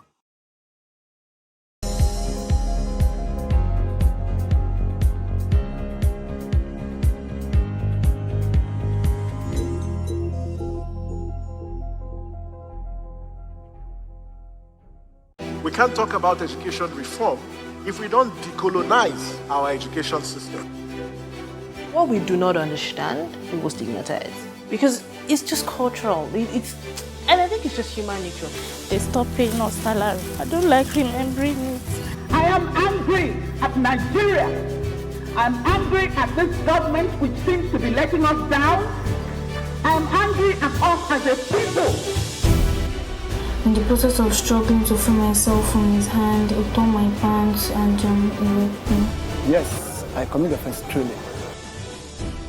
Young girl, do you know where you are going? I say, I'm going to America. I say, now so that they talk, you are going to Libya. Which America?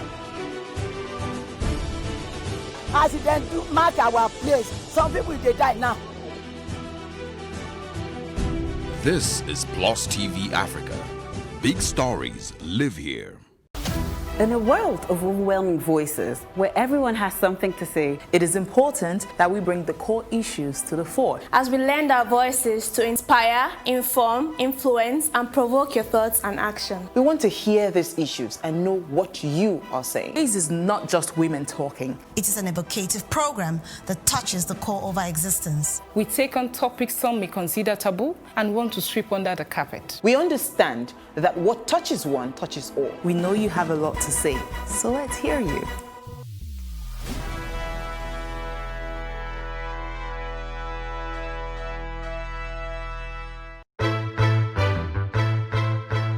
Many thanks for joining us on News on the Hour on Plus TV Africa. State government has approved a bill for the establishment of State Security Network Agency, Amoteco.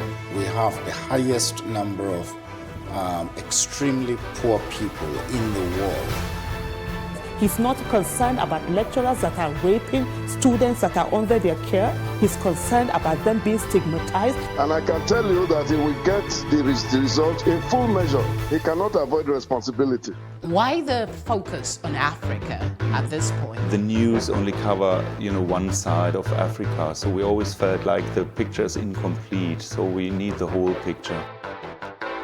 65% of these people, whom we term as the urban poor, live in settlements, otherwise known as slums. This is just the tip of the iceberg of the road situations in Lagos, from the mainland to the island. It's been a closed-door security meeting as the retreat for senior police officers hits day 3. There's this basket or there's this bowl that we all come to the center to pick from. Everybody has to see Nigeria as an investment vehicle, not as a distributive mechanism.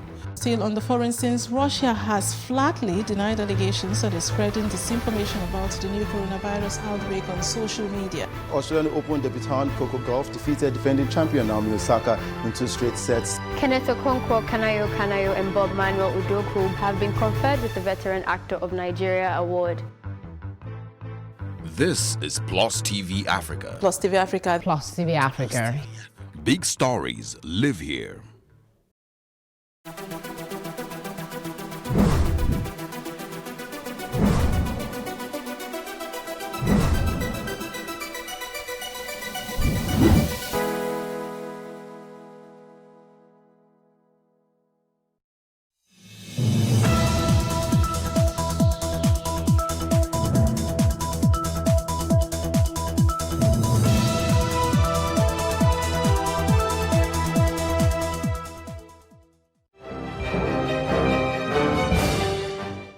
Thanks for joining us on News on the Hour on Plus TV Africa. Here are the stories making the headlines. I'm Anetta Felix. The Nigeria Center for Disease Control, NCDC, has recorded 162 new cases of COVID-19 across the country. According to its latest daily updates, the cases were recorded as follows: Gombe 54, FCT 35, Lagos 26, Ogun 12, Plateau 10, Rivers 10, others are Kaduna 4, Ekiti 3, Edo 2, Osun 2, Bayelsa, Imo, Ondo and Oyo 1 case each. The Ekiti state government has lifted the curfew it imposed on the state with effect from 6 a.m. on Sunday, November 1st. The state government had declared a 24-hour curfew in Ekiti on October 20th after hoodlums hijacked the protest against police brutality. State Commissioner for Information and Values Orientation, Akin Omole, said the 24-hour curfew was extended to further notice after they assessed the security situation and concluded that relative peace had been restored to Ekiti. The state governor, Kayode Fayemi, also lifted the restrictions placed on religious gatherings during the COVID-19 pandemic. Fayemi stated that worshippers must wear face masks, maintain social distancing, and properly wash or sanitize their hands before joining their respective religious events. Lagos State Governor Babajide Sanwo-Olu has ordered the remaining civil servants from grade level 1 to 12 to resume work on Monday. The governor had told the civil servants to stay home since March during the COVID-19 lockdown in order to checkmate the spread of the virus. COVID-19 cases in Lagos has nosedived compared to what the state was recording 3 months ago. Sanwo-Olu's order was contained in a circular issued by the head of service, Hakeem Moriokonla, on Friday. The circular said, due to recommendations of the Presidential Task Force on COVID-19 and the State Ministry of Health advisory on same, the governor approved the resumption of workers of all categories. The House of Representatives has tasked the Nigeria Export Promotion Council to develop a blueprint aimed at improving the export capacities of Nigerians. The House Committee on Commerce, during the Budget Defense session of the Council, lamented Nigeria's continuous reducing export capacity. The chairman of the House Committee on Commerce, Femi Fakaye, says Nigeria cannot survive without foreign exchange earnings, hence the need to develop its industries and improve its export potential.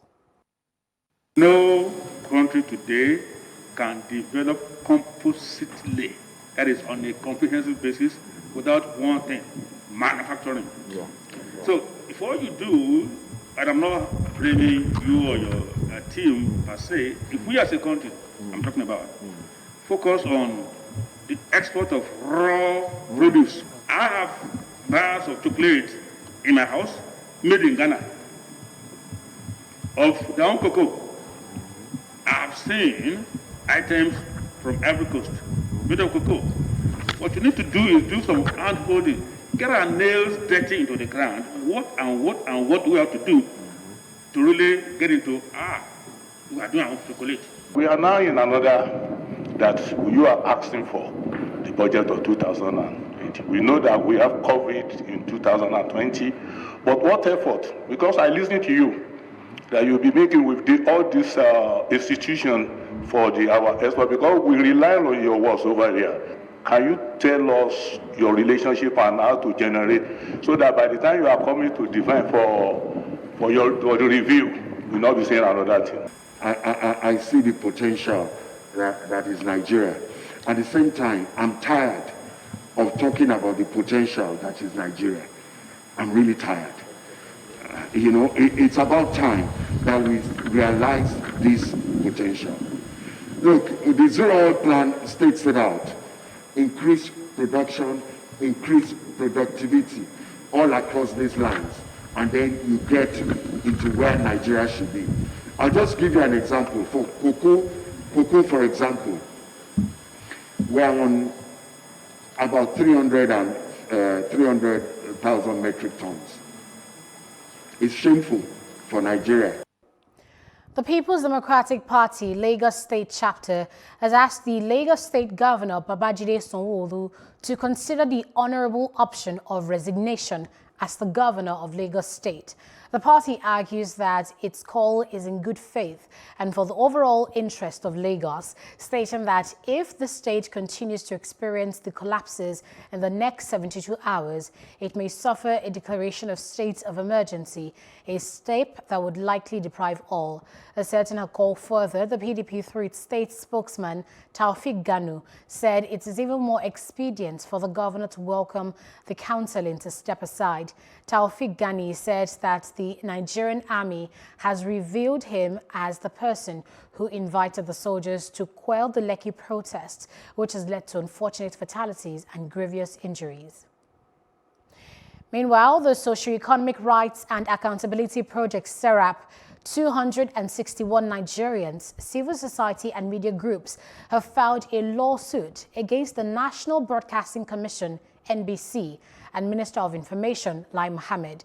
They asked the courts to declare arbitrary, illegal and unconstitutional the 9 million naira fines imposed on AIT, Arise TV and Channels TV, 3 million naira each for their coverage of the EndSARS protest. Acting Director General Armstrong Idachaba is joined in the suit as a defendant. Last week, he announced a sanction against the media organizations, citing unprofessional coverage and use of photos and videos obtained from social media. The Inspector General of Police, Mohammed Adamu, says 205 critical security assets, corporate facilities and private property were burnt or vandalized during the EndSARS protest. During a virtual conference with senior police officers on Friday, the IGP said statistics collated between October 11th, when the protest assumed a national dimension, and October 27th, indicated that 14 states recorded major violence. The states named include Lagos, Edo, Delta, Oyo, Kano, Plateau, Osun, Ondo, Ogun, Rivers, Abia, Imo, Ekiti, and the Federal Capital Territory. The police boss said 71 public warehouses and 248 privately owned stores were looted. He said there are 51 civilian fatalities, with 37 injured, and 22 policemen were murdered, with 26 others injured during the protest. Adamu said that 10 firearms, including 8 AK-47 rifles, carted away during attacks on police stations, and a locally made pistol has been recovered. We're now being joined by Dennis Amaturi, former Assistant Director of the Department of State Services, DSS. Thank you very much for joining us. Good afternoon. What's the implication of this figure, coupled with the latest directive that police officers should defend themselves? I think the Inspector General is putting the cart before the horse. I can imagine that they have a problem of morale. The police right now have a low morale, and a lot of them are really scared of getting into the streets. But at the same time, the best thing for us to do now is to start mending the fences. There is need for them, the police and the people, to be talking all the way down to the local government areas, where we sit down, we ask the police what they can do for us, what we want, and then the police could tell us their own capabilities of what they can do. Going out to defend themselves, that means you're going to give them guns again, and then when they get to the streets, if anybody tries to even abuse them, then they will start firing again. I think that will bring us back to what we are trying to get away from. And we've noticed the conspicuous absence of police officers on our roads now. Is the sad incident now a license, for them to, for dereliction of duty, so to speak? Yeah, in a way, because they are abandoning their duties by leaving the streets. And then, of course, you find out that people are just driving anyhow. People are taking one way. They don't obey street lights anymore. All kinds of things are happening right now. Maybe it's a way of the police showing that, yes, this is what we are doing. This is our utility in society that we can do. But then they are leaving their duties, to nobody. I think the best thing for them to do is to come back. But before they come back, there should be a kind of dialogue. And of course, I think this is a golden opportunity for the police to do all kinds of reforms that they are supposed to be doing at this time. And the burning of police stations, killing of these officers, some of them injured, agreed it can be demoralizing. But what can be done to motivate the police officers to get back on their job? A lot of things have been proposed already, salary increase, all kinds of things. But again, I believe strongly that, like I said, this is the golden opportunity for the police. They can do their reforms now. They can do their reforms now. They can decide to tell them, okay, we are giving you enough money to go and rent your houses among the people. Go and live in town. You don't have to stay in these barracks that are looking terrible. Do something. It's not trying to maintain the old structures and then, of course, asking them to come out. It is very demoralizing. And I think the dialogue is very, very important. Dialogue, because we need to talk with the police. Are they going to be our police, or they are going to be their police against us? That's police is your friend attitude. You have to come out now. Based on what you said, there's now a disconnect between the agitators and the police officers that they're purportedly fighting for. And you've been emphasizing the importance of dialogue throughout this conversation, but how else can this trust deficit be amended? The trust deficit that exists between the police and the Nigerian public has taken years, decades, since independence.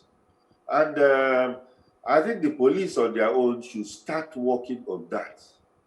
Because the police was not created to take care of the people. They were not created to service anybody.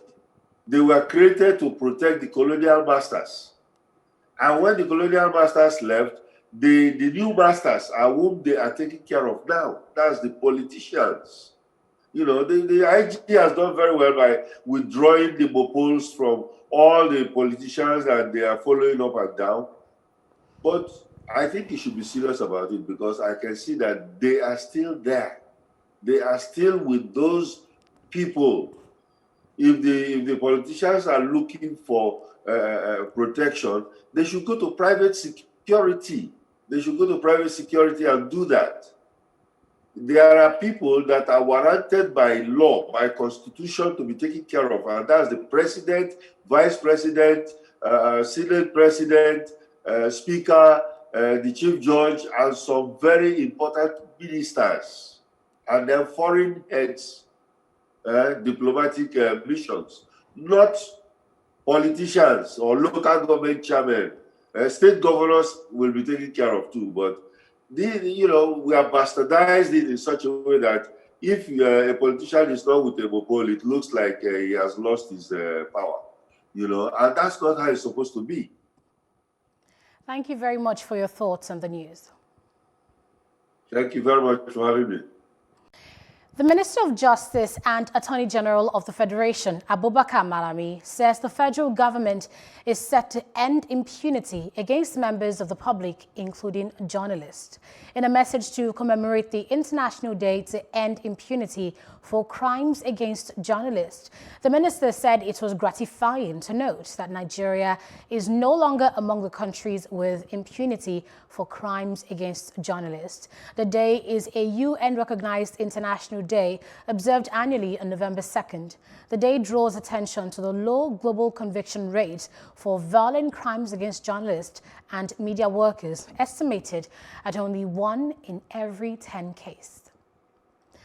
The Ministry of Transportation says the Lagos-Kano, Lagos-Calabar and Port Harcourt-Maiduguri rail lines will connect 29 states of the Federation by rail.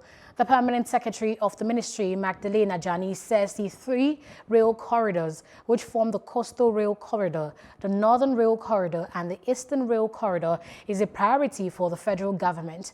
Ajani says President Muhammadu Buhari is working round the clock to ensure the completion of the 3 major corridors before May 2023.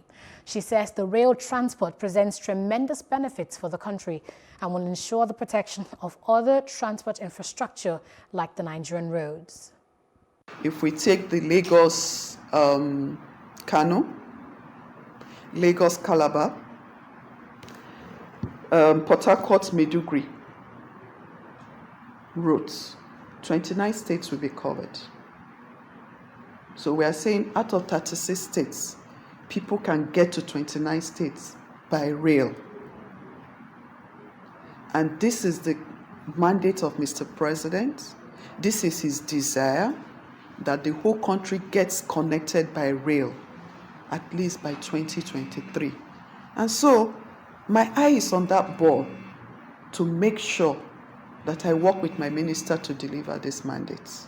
What will happen?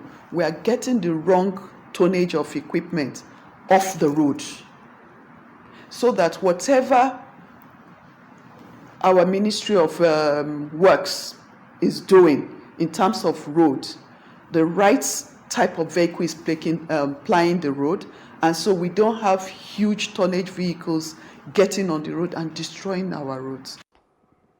In other parts of Africa, polls opened in Algeria on Sunday in a referendum on changes to the constitution pushed by President Abdelmadjid Tebboune and the powerful military as a way to turn the page on last year's popular unrest. The referendum was set up as a test of strength with the leaderless opposition, Hirak protest movement, which brought thousands of people onto the streets every week last year and which rejects the proposed constitutional reform as a sham. Outside Africa, at least 2 people were killed and 5 were wounded after being stabbed by a man wearing medieval clothes near the Parliament Hill area of Quebec City, Canada. Quebec City police said they had arrested a suspect early on Sunday and that initial indications were that the person acted for personal reasons rather than having any other motive. They said in a series of tweets that the situation was under control, but told people residing near the area to stay indoors as the investigation was still ongoing. At least 4 persons have died in the southern part of the Philippines' main island of Luzon on Sunday when Super Typhoon Goni brought intense rains and caused heavy flooding. Officials have also reported power supply outages and infrastructure damages. Goni is the world's strongest storm so far this year, with winds reaching up to 225 km per hour and gusts of up to 310 km per hour as it continues to cross the main island. The Disaster Management Agency says 19 million to 31 million people could be affected. Goni is among the strongest typhoons to hit the Philippines since Haiyan, which killed more than 6,300 people in 2013. Pope Francis has prayed for peace in the Caucasus region after Armenia and Azerbaijan once more accused each other of bombing residential areas in defiance of a pact to avoid the deliberate targeting of civilians in and around the mountainous enclave of Nagorno-Karabakh. Shunning was reported by both sides within hours of the latest agreement to diffuse the conflict, reached after talks in Geneva between the 2 countries' foreign ministers and envoys from France, Russia, and the US. The agreement with the co-chairs of the OSCE Minsk group fell short of what would have been a 4th ceasefire since fighting began on September 27th. In business, the Small and Medium Enterprises Development Agency, SMIDEN, says that the non-utilization of existing talents of young Nigerians is responsible for the high level of unemployment in the country. The Director General of SMIDEN, Diko Rada, said this in Gusau, the Zamfara state capital. He added that it's also responsible for the high rate of insecurity in the country. Rada, while attending the closing ceremony of the Zamfara State 2020 Skill Acquisition Training and Talent Hunt competition in fashion, arts and craft, says the federal government is committed to tapping the potentials of its youthful population.